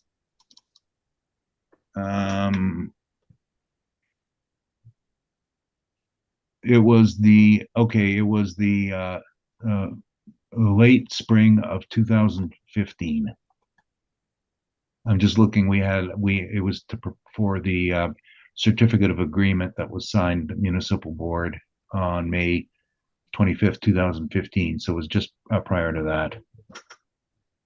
Okay, so these are 9 years old. That's correct. Thank you. Unless, wait a sec. No, I think the owner sent us a couple of new pictures. I'm looking at them. There's some here I don't recognize in the from my original pictures. So, but there were some new ones mixed in. But I didn't take them then. I just noticed that I'm looking at the pictures, like I had the one of the washer and the dryer and the compressor for the air conditioner. And I had the toilet picture and the bed picture, but I don't recognize those other pictures from my original batch. They were more current. So let me just see if we had a follow up here. No, I don't. Sorry, that's all I had. Okay, thank you. 2015 and after. Okay, thank you very much for that. Madam Assessor, would you like to make a summary? I'm just gonna say that my comps support the value. The comps are on the same street, and I ask that the value of 540,000 be confirmed. Thank you. Thank you. Mr. Applicant, would you like to make a summary? The assessor's comps do not support the assessment because they average 448 a square foot after a dubious time adjustment. That's not support. That supports a reduction. And we had a value of 390 and we had four comps, and we pointed out our concerns on three of them, and they were available for you to scrutinize as well. That's transparency. That's not hiding behind a model. I'm not trying to make a nasty statement at all, but this is just a fact. Models don't value houses. Good, reasonable decisions do. So we came up with a value of 390 a square foot. And to be honest, it could even be towards the higher end of the range than 390. Could be 400, 410. Not from my read on this today, that's not an issue. Because that would actually coincide with the assessor's unadjusted mean. That's my presentation. Thank you very much. Prior to moving on to item 12, I am suggesting we take a 5-minute break, please. We will now proceed to item 12 on the docket, which is 226 Harrow Street. Madam Assessor, if you would like to make a presentation, please. Okay, thank you, Madam Chair. The subject property is 1203-0333-000. It has a street address of 226 Harrow Street. It is in the neighborhood of 601 Crescentwood. It is a 1.5-story single dwelling built in 1924, 1,548 square feet, 1 full bathroom, 1 fireplace, and a detached single garage. The lot size is 3,876 square feet. It has the land influences of commercial adjacent, external corner, and medium traffic. The comparables 1 and 4 are in the same neighborhood, Crescentwood. Comparables 2 and 3 are adjacent, the Earl Grey neighborhood. Comparables are all 1.5-story single dwelling built between 1909 to 1950 and an effective year built of 1924 to 1950. The square footages range from 1,092 square feet to 1,443 square feet. Comparable 3 has a full part basement area. Comparables 1, 2, and 4 have full basements. Comparable 4 has basement finish. Comparable 2 has 1 full bathroom. Comparable 1 and 3 have 1 full bath and 1 half bath. Comparable 4 has 1 full bath, 1.5 baths, and a shower. Comparables 1, 2, and 3 have central air conditioning. Comparable 3 has a fireplace. Comparables all have a detached single garage, same as the subject. The lot sizes of the comparables range from 3,598 square feet to 5,732 square feet. The land influences of comparable 1 and 4 are bus route, heavy traffic, and park.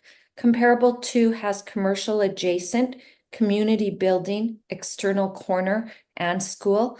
Comparable 3 is commercial adjacent. The time adjusted sales prices range from 298,000 to 382,000. The time adjusted per square foot is $247 to $319. The 2025 assessment roll value is $252 at a per square foot ratio of 162.79. Thank you. Thank you. Mr. Applicant, would you have questions for the assessor?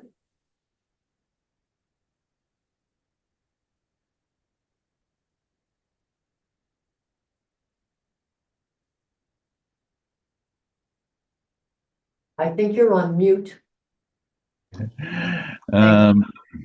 Sorry, we hadn't submitted anything, so I'm only just going to ask some very limited questions. Are any of your comparables rental properties? I don't know. Oh. You're aware the subject is a rental property? I did not know that. Is there a difference, No, there is not. in your opinion? Nope. What are you relying on for your authority? You just asked my opinion and I just gave you my Oh, opinion. I thought you said it wasn't your opinion, but that's your opinion then. Yes. Okay, my apology. I asked that question badly. Okay, no further questions. Okay, thank you very much. Mr. Marks, any questions? No questions, please, thank you. Ms. Verhan, any questions? None, madam. Thank you. And I don't have any questions, thank you, so, I am wondering- We have no presentation. Just so you're aware, this is a rental property, and I think that the valuation on this would be far more, would take a lot more preparation. So what we're going to do is, if you know, you're free to make a decision, but we're going to confirm it and appeal it to the municipal board, and we'll have a bit more room. It's a part of a larger apartment portfolio, and it's holding property for future development. So it's certainly not doesn't belong in the house category, if anything, as a lot. But so that's fine. We'll just move on. do you have, an amount that you think would be applicable?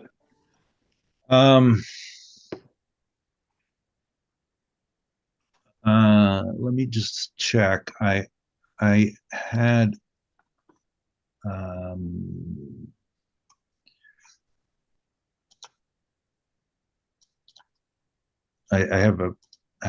we didn't rework. Okay, sorry, babble. Open my mouth.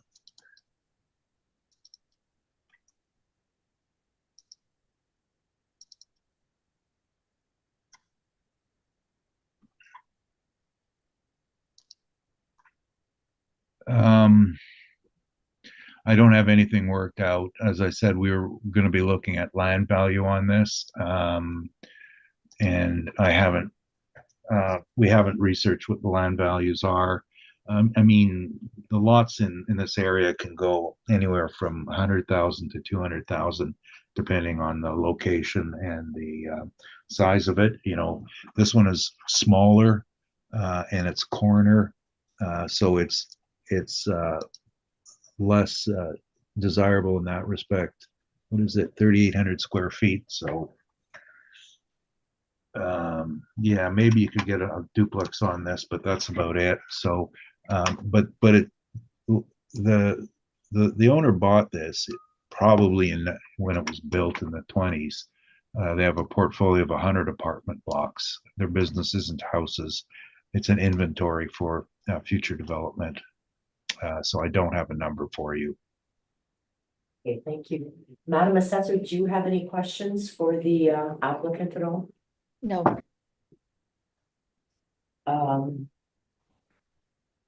Mr. Marks, None for me, thank you. Ms. Warren? None, thank you. Madam Assessor, would you like to make a summary?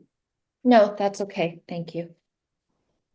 Mr. Applicant, would you like to make a summary? Yeah, it's more of an apology for not bringing anything. Again, this isn't a property that should be valued as a single family home or assessed as such. It is not a single family home. It's a rental property in an inventory for future development. And you know, the sort of valuation on this is probably take us a week to do something up proper, and we didn't have time. My apologies. Thank you. Okay, thank you very much. So that would conclude number 12 on our docket, and we'll move to number 13, which is 195 Academy Road. By the way, same owner, same story, just so you know. Okay, well, just in case the owner is watching, we better make sure we make a proper presentation here. So I'll hand it over to the assessor to make her presentation. Hey, thank you, Madam Chair. The subject property is 1204-0636-000, 195 Academy Road in the neighborhood of 631 Wellington Crescent. It is a one-story single dwelling built in 1964, 1,400 square feet, with a basement and basement finish, one full bath, one half bath, and a detached multiple garage. The lot size is 10,796 square feet. It has a land influence bus route, medium traffic, and school. The comparables are 1 and 3 are in the same neighborhood, Wellington Crescent. Comparable 2 and 4 are in the adjacent neighborhood, Old Tuxedo.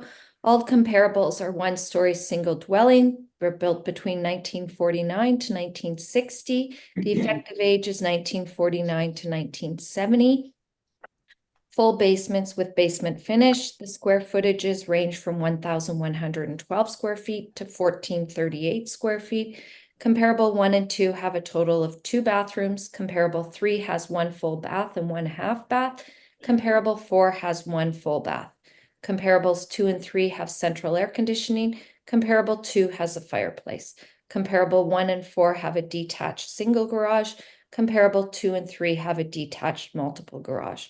Comparable 3 has a sunroom.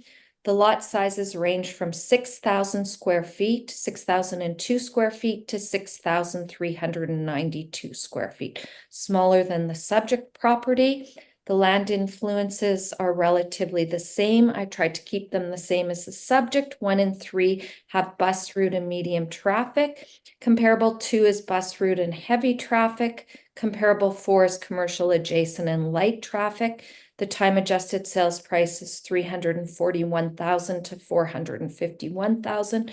The time adjusted sales price per square foot is $275 to $375. Thank you. Thank you. Mr. Applicant, do you have any questions of the assessor? No, I don't. Thank you. Mr. Marks, None for me, thank you very much. Ms. Verhun? Just out of curiosity, you said the time adjusted square price per square foot was 275 to 375. How did you determine the 291? 291, well, that's divided by the square footage. That's taking 408 divided by 1400. Okay, thank you. My question would be, it seems to me that this is by far the largest lot and has the same kind of land influences as the other comparables that you have. And I'm wondering how you could come up with an assessment, pardon me, of $291.43 per square foot, which seems to be a lot lower aside from one comp than the rest of your comparables. That's correct. The subject is at the lower end of the comparables and the lot size is bigger. The lot size is bigger. I couldn't find comparables similar with those influence for as big a lot. And certainly there's value in that lot size. I think that that's all my questions. And I'm wondering, Madam Assessor, if you have a summary you would like to make? No, that's okay. There was no evidence submitted, so I'm fine. Thank you. Okay, and Mr. Applicant, is there a presentation you would like to make verbally? Just a short verbal. Again, this is another one of the more complex issues to deal with. It's a rental property. It's adjacent to 199 Academy and 201 Academy, owned by the same company. They're in the apartment business. One of the issues that a lot of apartment developers have is that if they want to tear down an old house, the city doesn't let them do it anymore because of the Affordable Housing Initiative, and it's so these projects get stalled until such time that they'll get permission to do it, and it rents for an amount that would never support the value the assessor has. So we're kind of torn into two issues. The highest and best use is for redevelopment, but the planning doesn't allow it. Same with the last one. It's a far more complex project than a couple of comps and arguing about them. So again, we're going to look probably at getting an opportunity to spend a little more time to review these and to ask that question about, do we have a thought on it? And while you were looking at it, while you were discussing it, we were looking at, I was looking at some land sales in the area. And as I mentioned, as low as 100,000 a lot and as high as 300,000 a lot. And it was always for whether or not you could get multifamily put on it. That's the issue. It's worth probably, $30 a foot easily if you get multifamily approval as the land. $30 a foot is actually, I apologize, no, more like 25 a foot, because that puts you up at $1 million an acre. And certainly not an issue with achieving those prices if it were able to. Same with the last property discussed. And we are looking at a totally different issue altogether. So not to waste your time, you have an idea. I think it's worth $25 a foot for the land. Same with the one previous. And that's all. What we're content with, if we have to, is just appealing it further and getting a bit more time to try to work out a number. Thank you. Madam Assessor, do you have any questions of the applicant? No. Ms. Verhun, any questions? None, thank you. Mr. Marks? None for me, thank you. And none for me, thank you. Is there a summary that either of you would like to make? I'm okay. There was no evidence submitted, so I'm okay. Mr. Applicant, a summary? Yeah, it's not a single family house. That's all. Thank you. Okay, having concluded number 13 on the docket, let's move to number 14, which is 664 Ash Street. Madam Assessor, if you'd like to make your presentation.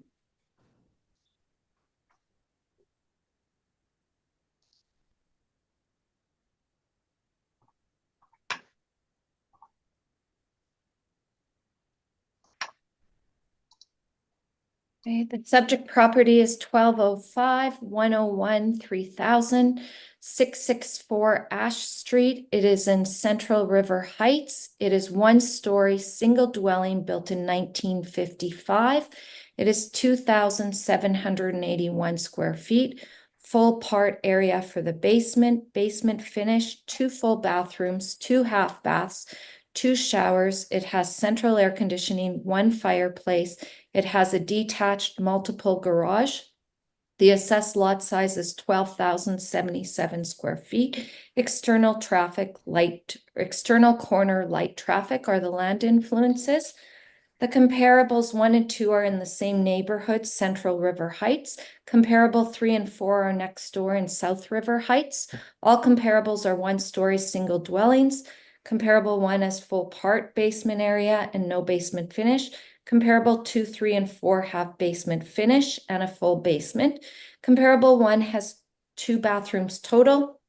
Comparable 2 and 3 have 3 bathrooms total. All comparables have central air conditioning. Comparable 2 is a fireplace, same as the subject. All comparables have a detached multiple garage. Comparable 2 has a pool and a sunroom. The lot sizes range from 7,240 square feet to 11,687 square feet. Comparable 3 has the land influence of school. The time adjusted sales price is 608,000 to 1,035,000. The time adjusted sales price per square foot is $302 to $405. There is a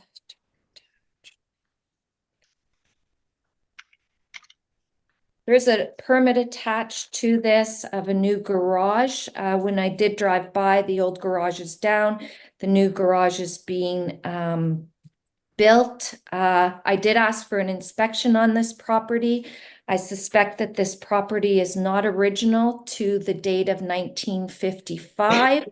The applicant can confirm that, and the assessment value is $780,000 for $280 per square foot. Thank you.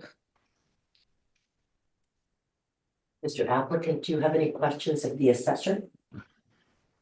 Very few again. Do you have any pictures of the subject property? There aren't any here, are there? No, I requested an inspection of this property and I did not get an inspection or any pictures. There is a previous permit that there was light fixtures. Sorry, I just asked about pictures. What about an exterior picture? No, I asked for pictures and I didn't get any. What sort of roof does it have? It's a flat roof according to the aerial view. Okay, so why didn't are your subjects more typical residential style roofs with trusses? I don't know. Do you know? So you don't know what this was originally built for? What was it originally built for? Do you know what it was originally built for? What do you mean what it was originally built for? The property, the improvement. I'm not understanding the question. It's built as a What was it built for in 1955? I don't know. Do you Okay. know? Okay, so your answer is just, I don't know. That's an easy question. Just one sec. No, I don't have it.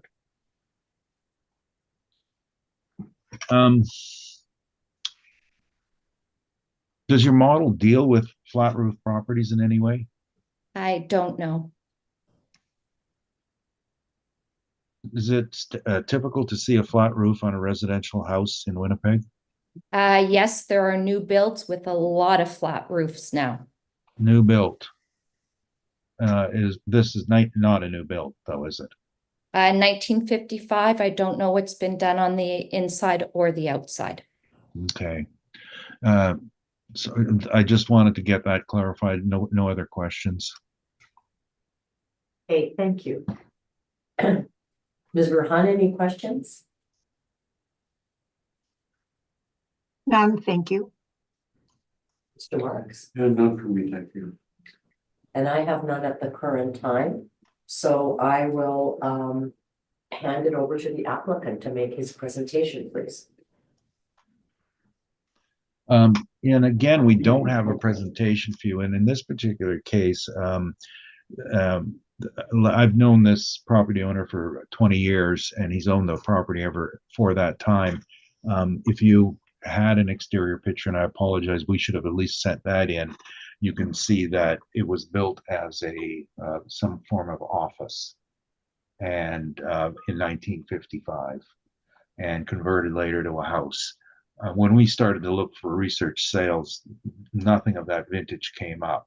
And what we're looking for is, we looked through all the sales, and by the way, I just, while we were speaking, looked again to see in this neighborhood the sales, and there's nothing resembling it whatsoever. It's an anomaly.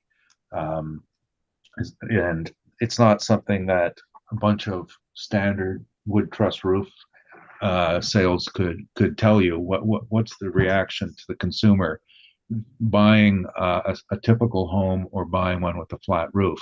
The assessor's answer on flat roofs, what that states is that as technology got better and membranes got better on roofs, the flat roof was an option for many users, but that didn't happen until probably we didn't see them until about 10 years ago for a flat roof, and there were very few and far in between. There's still the snow load problem, which is the real reason behind it. The snow load has to fall off the roof instead of remain there and linger. And had you seen pictures of the subject's roof, you would see the staining that's occurred because of the accumulation of moisture on the roof. And the flat roof's got to be replaced expensively every 20 years. The membrane and the tar and gravel cover on top of it. There's no pitch in it. But so our problem is lack of data. And so again, we ran out of time on this. It's a lengthy job. It's not. I'll tell you a funny story. I worked with a residential appraiser, and he could do 4 appraisals a day.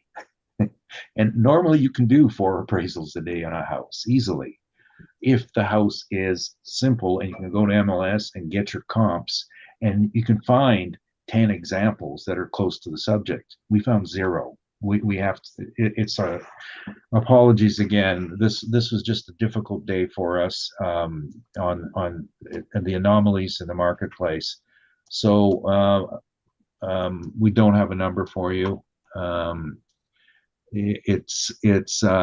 think what we have to do is do some paired sale matching of similar sized houses in different communities and compare converted houses. And there are some. It used to be every corner in Crescentwood and Fort Rouge had a grocery store at the corner. Look for those sales and then compare them to this and see what's the discount between the street, the house down the street, and the old corner office.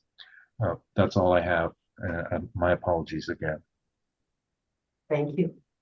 Madam Assessor, do you have any questions of the applicant? Just one. Did you inspect the property? Do you know the current condition of the property? I've been in the property in the past, and I can't remember the date. It's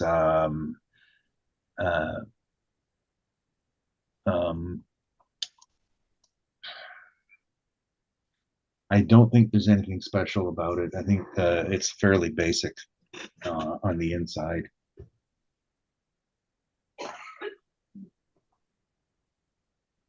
And what about the condition of the roof?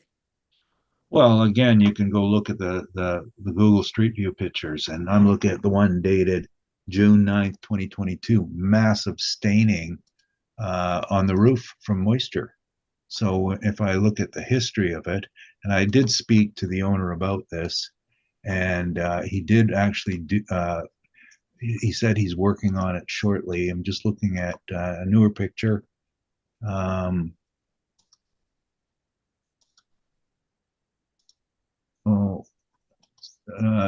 have a nice clear picture, May of 2022, and there's a massive puddle near the central the roof drain.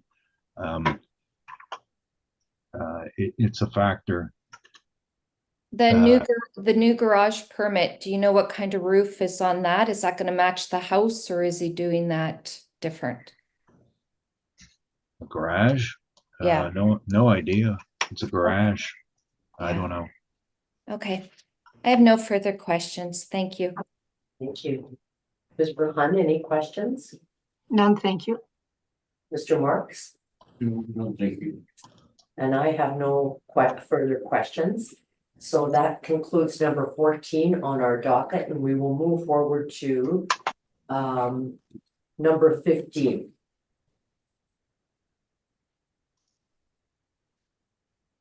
Which is 139 Boardroom Street. Madam Assessor, if you would like to make your presentation, please. Great, thank you.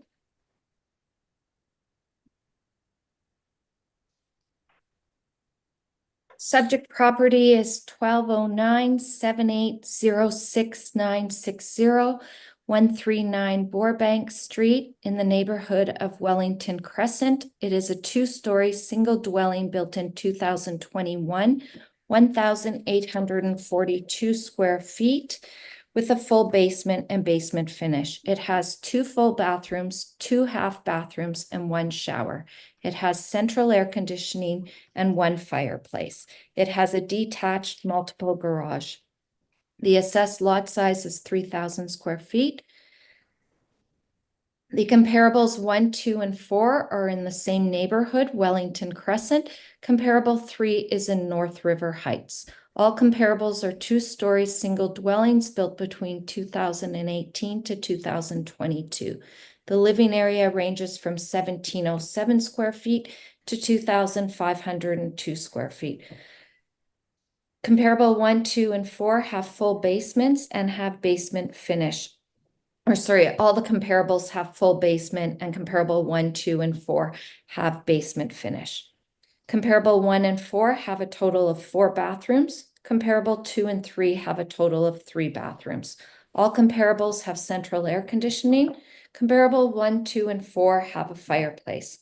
Comparable 4 has an attached multiple garage. Comparables 1, 2, and 3 have a detached multiple garage. The lot sizes of the comparables range from 2,998 square feet to 4,795 square feet.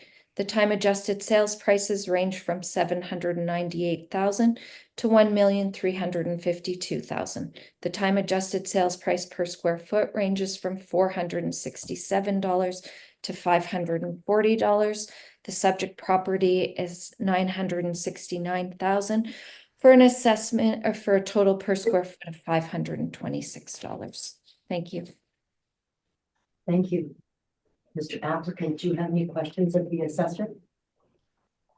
Yes, in regards to the quality of the site, was there anything more to add? Do you have any more information on the layout, the finish, interior finish, anything of the sort?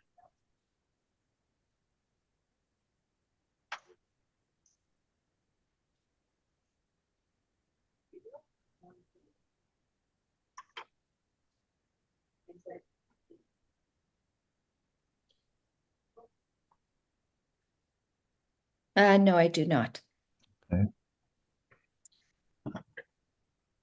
And the time adjustment applied, what was it for this neighborhood? This neighborhood was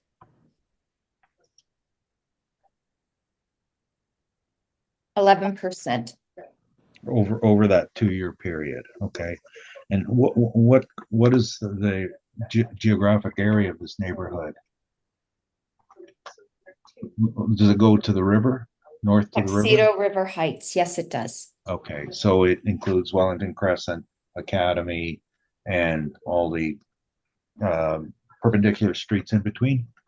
Yes, this area is at Wellington Crescent there. Okay, so this is best described as an infill development, correct?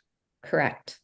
So, for example, the comparables 1 to 3, as well as the subject, are in 3,000 square foot lots, which would indicate that originally it was a 6,000 square foot lot or a 12,000 square foot lot that was subdivided to 3,000. Is that how you would look at it? I'm just looking at 137 Borebank next door as well. Yeah, I'm not sure if they were double lots that were subdivided or what. That would be a reasonable assumption. I don't know for sure.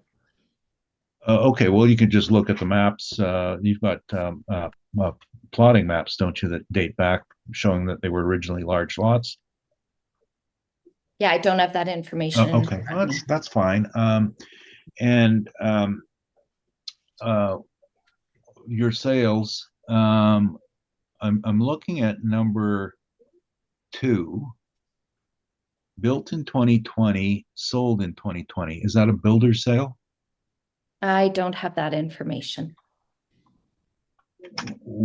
Okay, because it didn't come up on MLS either. So I'm just wondering if that was a concern, that you didn't check and see if that was a builder sale, show home, what it had in it, or anything of the sort. It was the same builder as the subject. That's all I know. Right, and but the subject sold in 2018 and built on 2021. Well, the lot sold there in The 20. lot, right. Yeah, But in the case of number 2, the building was built in 20 and sold in 20, correct? correct. I'm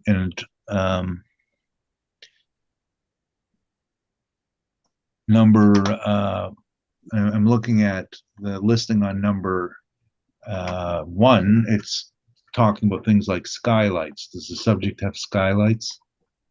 I don't know. I didn't visit the subject Okay. property. Anything, okay. And the number 4 is quite a distinct difference in value. Any reason for that? It's a larger property. I went with the same neighborhood area. Wellington Crescent, 631 is more desirable than North River Heights, so I chose that as the area was more important. It is larger, so that would account for a larger selling price. Well, it's also a greater rate per square foot as well, isn't it? Yes, it is. So we have a larger building that sold for more per square foot. Does that not strike you as being an anomaly? No, it does not. This is what the new house prices, the infills are going for in River Heights. Were any of these sold with developed basements? I don't know. There's basement finish on them now. Okay.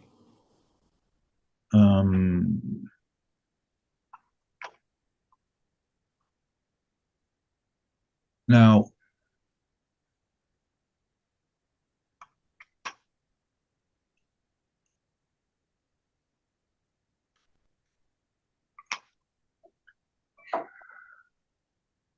where 99 Camp, oh sorry, I'm slow today. I really apologize. Okay, I'm gonna just go back to your map here as well.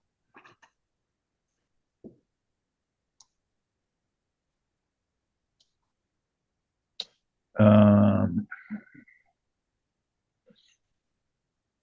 just one last question, one sec.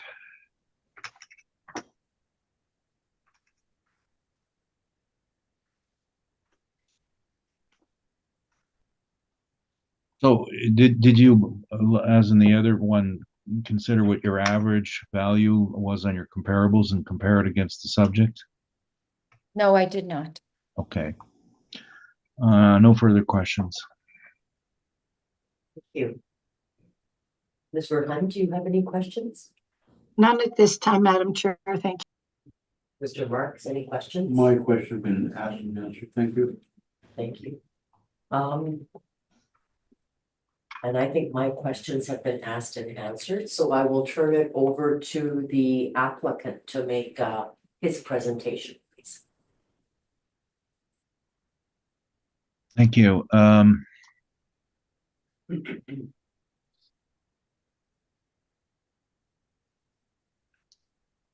told you I'm just having a slow day.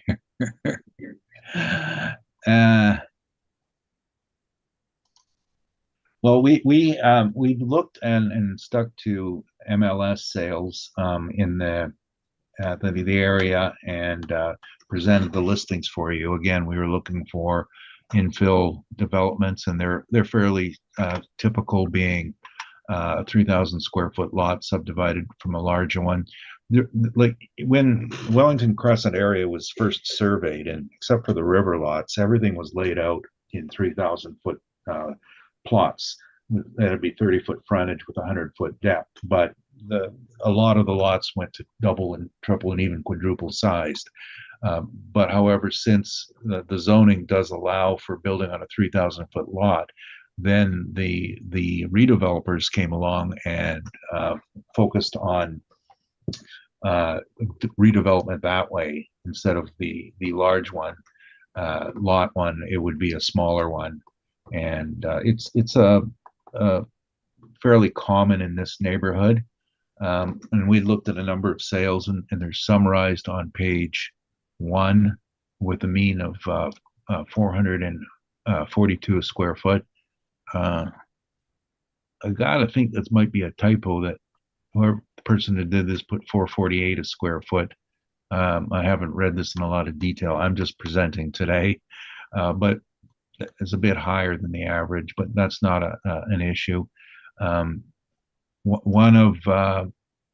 One of the comps is the same one that the assessor used, and again, for the same reason, we had no indication that there was any sort of a market increase. And certainly between March of 22 and April of 23, as we showed you the interest rates, if anything, the values would have decreased, because that's the valley versus the top of the mountain in terms of adjustments.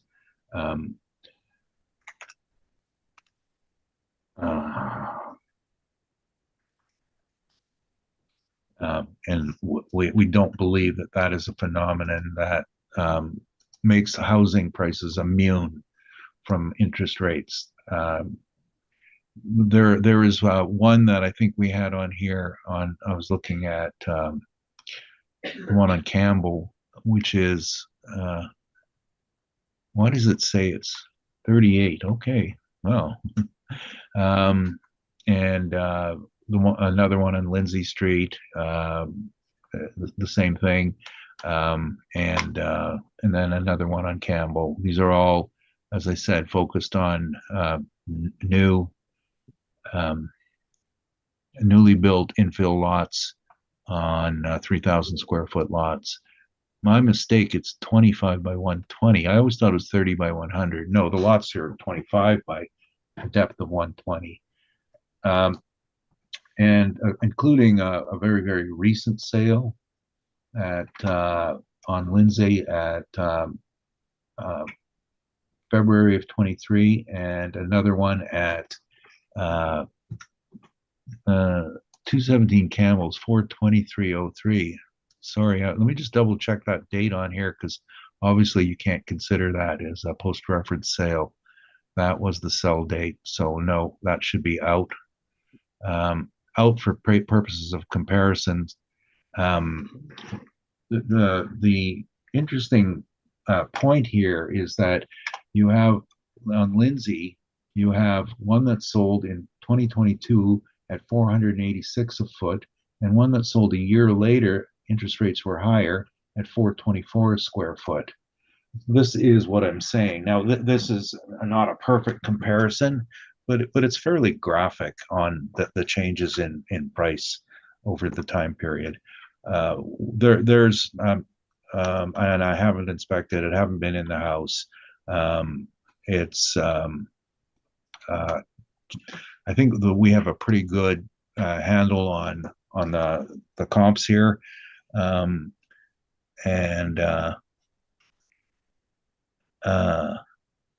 32. Okay, so I think I know what happened here. So he only averaged the the first three, not the last one. That's why the number is 442, but I applied 448. I don't know what happened here. Okay, anyway, we're not changing the value, and I'm confused, and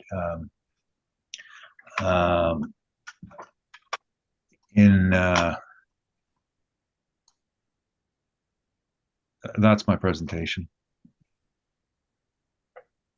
Thank you. Just a matter of clarification, what is it that you're asking for?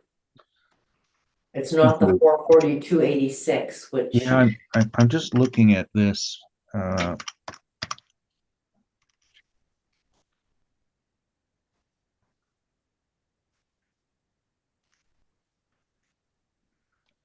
Okay, I think, no, that doesn't help me. It would be actually a number we should have used as an average as 440 a square foot. That's the three within the reference period. And we put in 448, but I never notified anyone of the change. So I don't like to make an alteration in a negative direction at the board unless there's a blatant error, and I don't think $8 a foot is a huge issue. So we'll stick with 816, which is 448 a square foot. Thank you. Madam Assessor, do you have any questions? Yes, just a couple. I noticed all your comparables are in North River Heights. Did you make an adjustment going into the different neighborhood?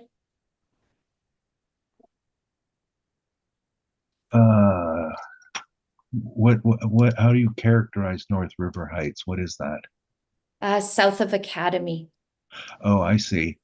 Well, number 1 and number 3 are north of Academy.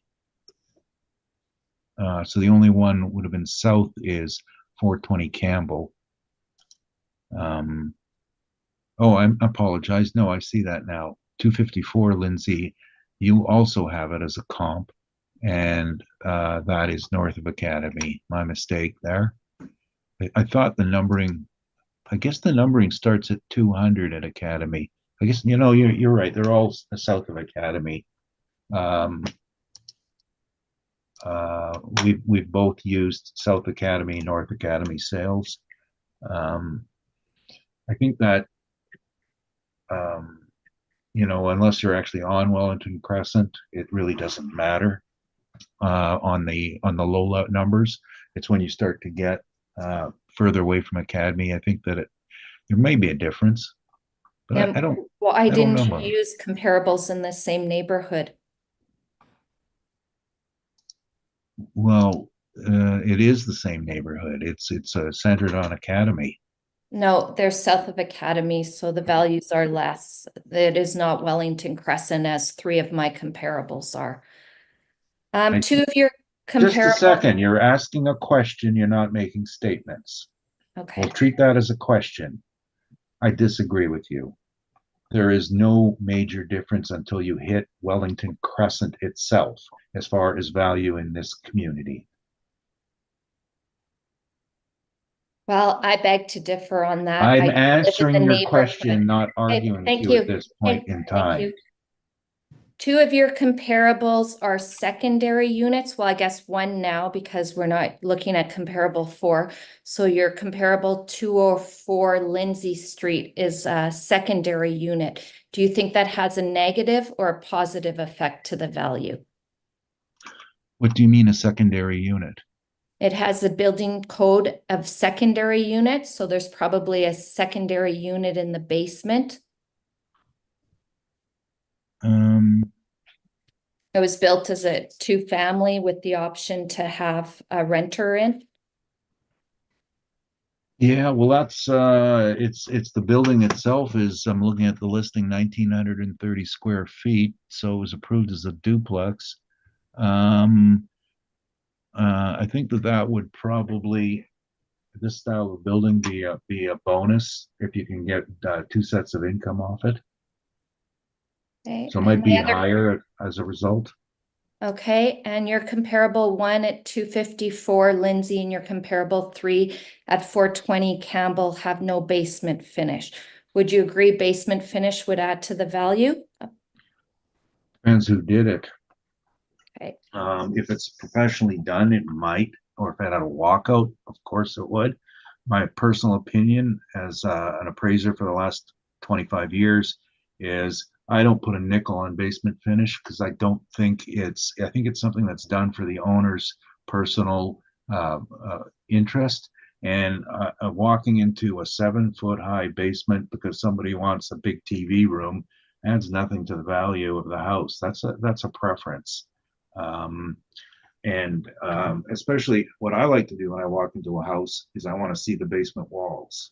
I want to see if there's any sort of water infiltration coming from the walls, and whether and I want to see the exposure of all this. That's my preference. I would not buy a house based on basement finish at all, unless it was a walkout basement, because then the rules are different. So even on these new builds, you would not think basement finish adds value? In theory, no, it doesn't. Okay, thank To the you. object, to the. Just a there simple are- yes or no, thank you. I don't think so. It's not a simple yes or no. Okay. It's a professional opinion. They can't, it's like a swimming pool. It doesn't add value, but there's some people who want a swimming pool. They'll pay for it, or they'll buy the house because it has one versus one that doesn't. That's the sort of thing it is, but it's not a value factor. I have no further questions. Thank you. Thank you. Mr. Marks, do you have any questions? Yes, the 2023 assessment was 873. Was that driven by bank interest once again? I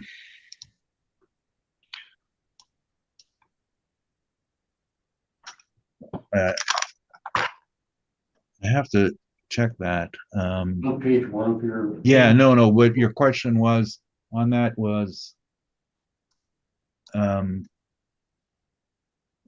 history of that you were wondering about? Yes. Okay.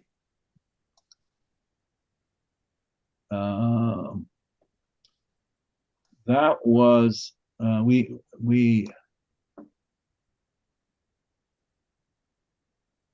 it was brought to appeal. There was no change. I never bothered going to the municipal board with it because I thought the value differences weren't huge enough to justify the cost. I bill for my time, and after doing that, if it wasn't worth the cost of doing it, it's just the owner just loses money on trying to prove his point. Her point, actually. Okay. And just a comment, the areas that we're talking about are between Wellington and Academy, but doesn't also up to Grosvenor come into play in that as well? Sorry, the what? Doesn't Grosvenor come into play in that as well? With the larger- Grosvenor, yeah. I mean, it's true. There's the neighborhood may have some changes, but you know I'm just trying to confirm that you can't. Yeah, no, larger lots and homes on the south side of Academy up to Grosvenor. yeah, that's a good boundary point. But then when you go further east on Grosvenor and you get into the larger homes and out of that other area, that changes as well. But I think it's probably something we would consider. Like, you look at Grosvenor to the back lane behind Wellington Crescent as being somewhat homogeneous in terms of market factors. Yeah. Thank you. A funny anecdote is that when the homeowners get together and they protest against commercial properties and not having enough parking, the people who sign the signatures on the are both sides of Academy. They do think the same way. Okay, thank you. Thank you. No further questions. Ms. Verhan, any questions? They've been answered, thank you. I guess I'm gonna go back to this, what are you requesting one more time? Because you indicated you're requesting $448 per square foot, is that correct?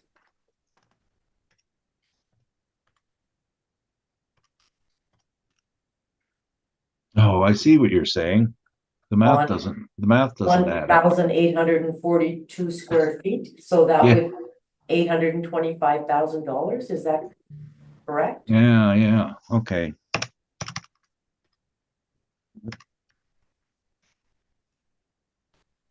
Well, neither does the 442 unless it's 442.86 times 1842. Okay, that is the number. It was 442.86 a square foot is the number of 816, which is the mean of the four of them. But we can't consider the fourth one. Yeah, and that would actually drop the mean to 440 a square foot without the fourth one because it's above the mean. A small jump. I don't want to change the number, the value. I think that the differences are small. So the typo is actually on the 448. It should be 442.86 times 1842 at 815,743 rounded to 816. Deleting the last one will only change the value downwards, and it'll be a nominal amount. And you know, the other point on this is I would put more weight on sale 3 than on sale 2. So that would tell us to look at a little bit higher up in the range. Okay. All right, I just wanted to. No, I don't want to change it. It's a decrease. If we make a mistake and it's a typo and we want the board later to change it, if we're talking $2 a square foot, that's not reasonable to do. We'll live with our mistake. If it was a major one, then we'll point that out and ask for a change. Okay, thank you very much. A summary. Yes, thank you, Madam Chair.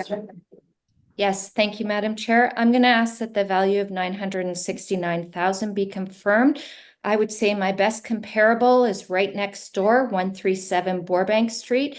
It is in the same neighborhood. I personally think that Wellington Crescent should be a higher value than North River Heights.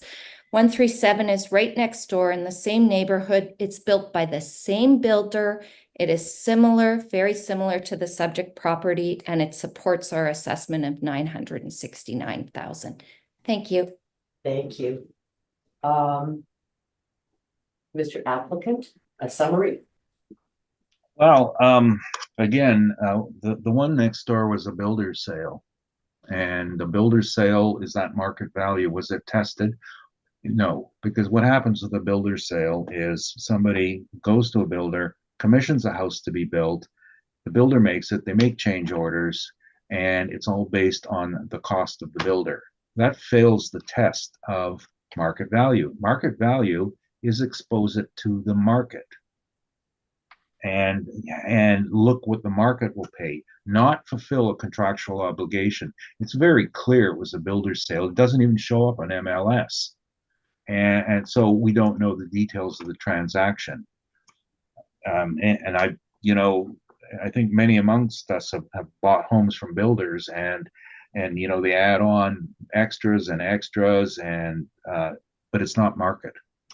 Market value is willing seller to willing buyer, exposed and marketed by professionals, people acting on their own best interest or with getting professional advice. It just fails that test. And the other thing about the builder's sale is we don't know any details on the mortgage. Did they assume the builder's mortgage? I assumed my builder's mortgage when I bought my house. It was a great rate because Qualico got better mortgage rates than I did. And that's one of the reasons we're very skeptical about the concept of a builder's sale. Aside from that, we run into the same problem with the time adjustment. So the neighborhood area includes Wellington Crescent. So I know of a particular hockey player who bought a house in Wellington Crescent for 1.7 million and sold it for 5 million. Now his data went into the big 11% increase that affects this house. That increase was achieved by a very thorough renovation. And that's the problem with the model. And and even the the very shallow interpretation of changes in market value. That's not how it's estimated. The real issue, if there was one particular issue, it's the change in interest rates, which makes homes affordable or less affordable, and that puts a damper on the resale price. It doesn't put a damper, by the way, in the builder's price, because he's negotiated that deal a year before he sold it. And the homeowner lives with the transaction that they agreed to a year ago. Again, another problem with it's not financed the same way as the others. So the homes we built, the debate is, are we going to look for this very, very narrow piece of land between Academy and Wellington, or is it a larger neighborhood? And I think that that whole neighborhood and the influence, there are differences, obviously, because if you're at Grant Avenue, it's worth a lot less than Academy. That's clear. And in between, it's proximity to, Academy's the main drag, and unless you're in Wellington Crescent, there's a couple of streets in our city where you pay extra for the address. It's not Burbank. It's Wellington Crescent. It's Park Boulevard, but it's not Burbank, nor Lindsay, nor Campbell. And so that's my summation, and I really apologize. I'm very much disorganized today, and I've been rambling too much, and it was just a personal issue I'm dealing with, so I wasn't quite prepared for today, and apologize that we couldn't finish off the three and present to you. It was just a workload issue. Thank you. That's all I have to say. Thank you, and I hope your day improves, Mr. Neufeld. I think that concludes number 15 on our docket today.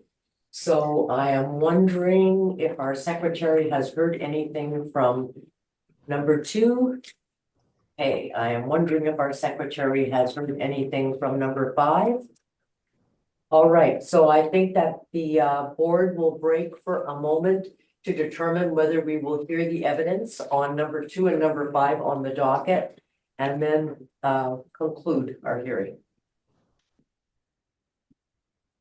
We have met in camera about item 2 on our agenda today, number 12, Jean-Louis Road, and the board has decided that we will hear the evidence that you have, Madam Assessor. If you would like to proceed, please. Right, thank you.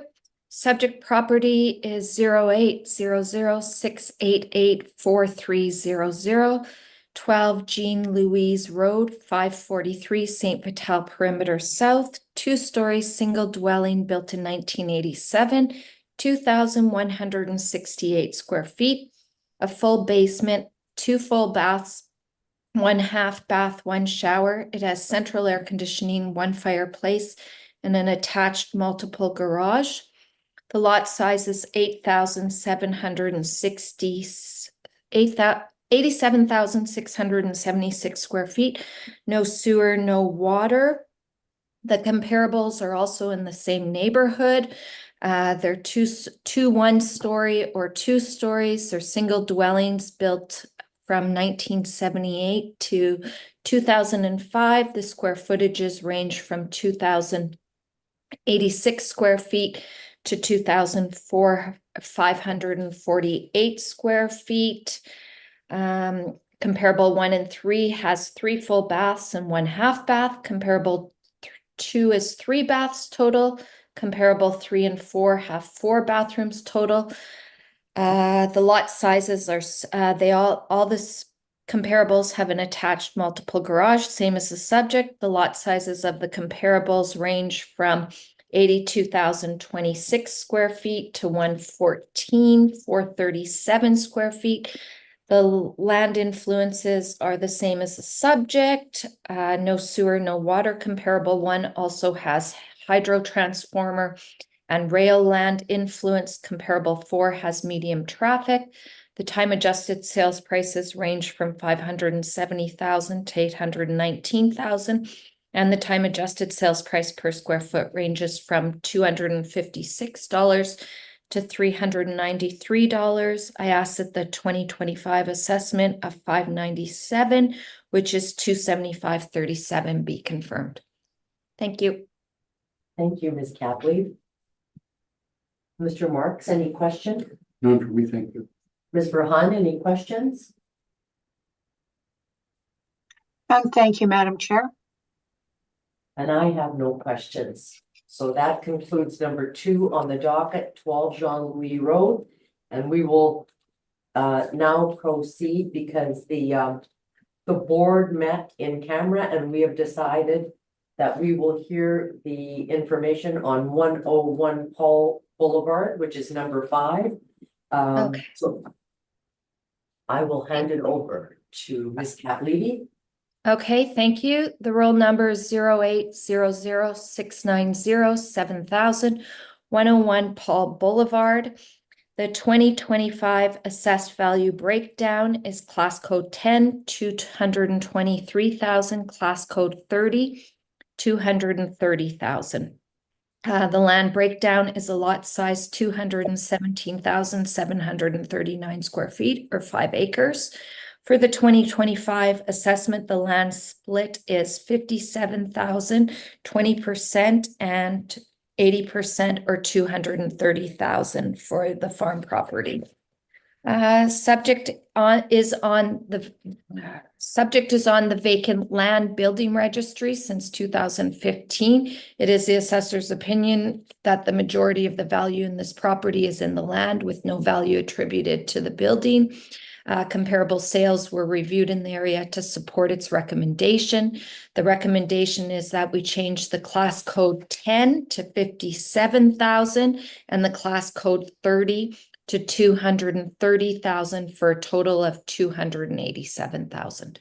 Thank you. Thank you for your presentation. Ms. Burhan, any questions?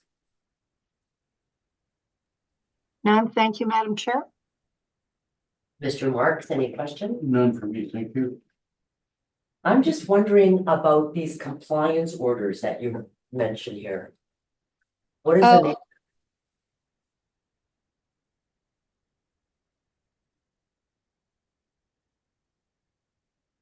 I'm just wondering what the nature of the compliance orders are.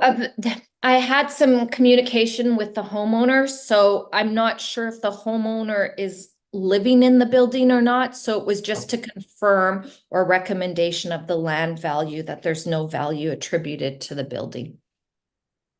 Okay, thank you. That is all my questions, and I think we have now heard all of the items scheduled, and this hearing is now adjourned. Thank you all very much. Okay, thank you.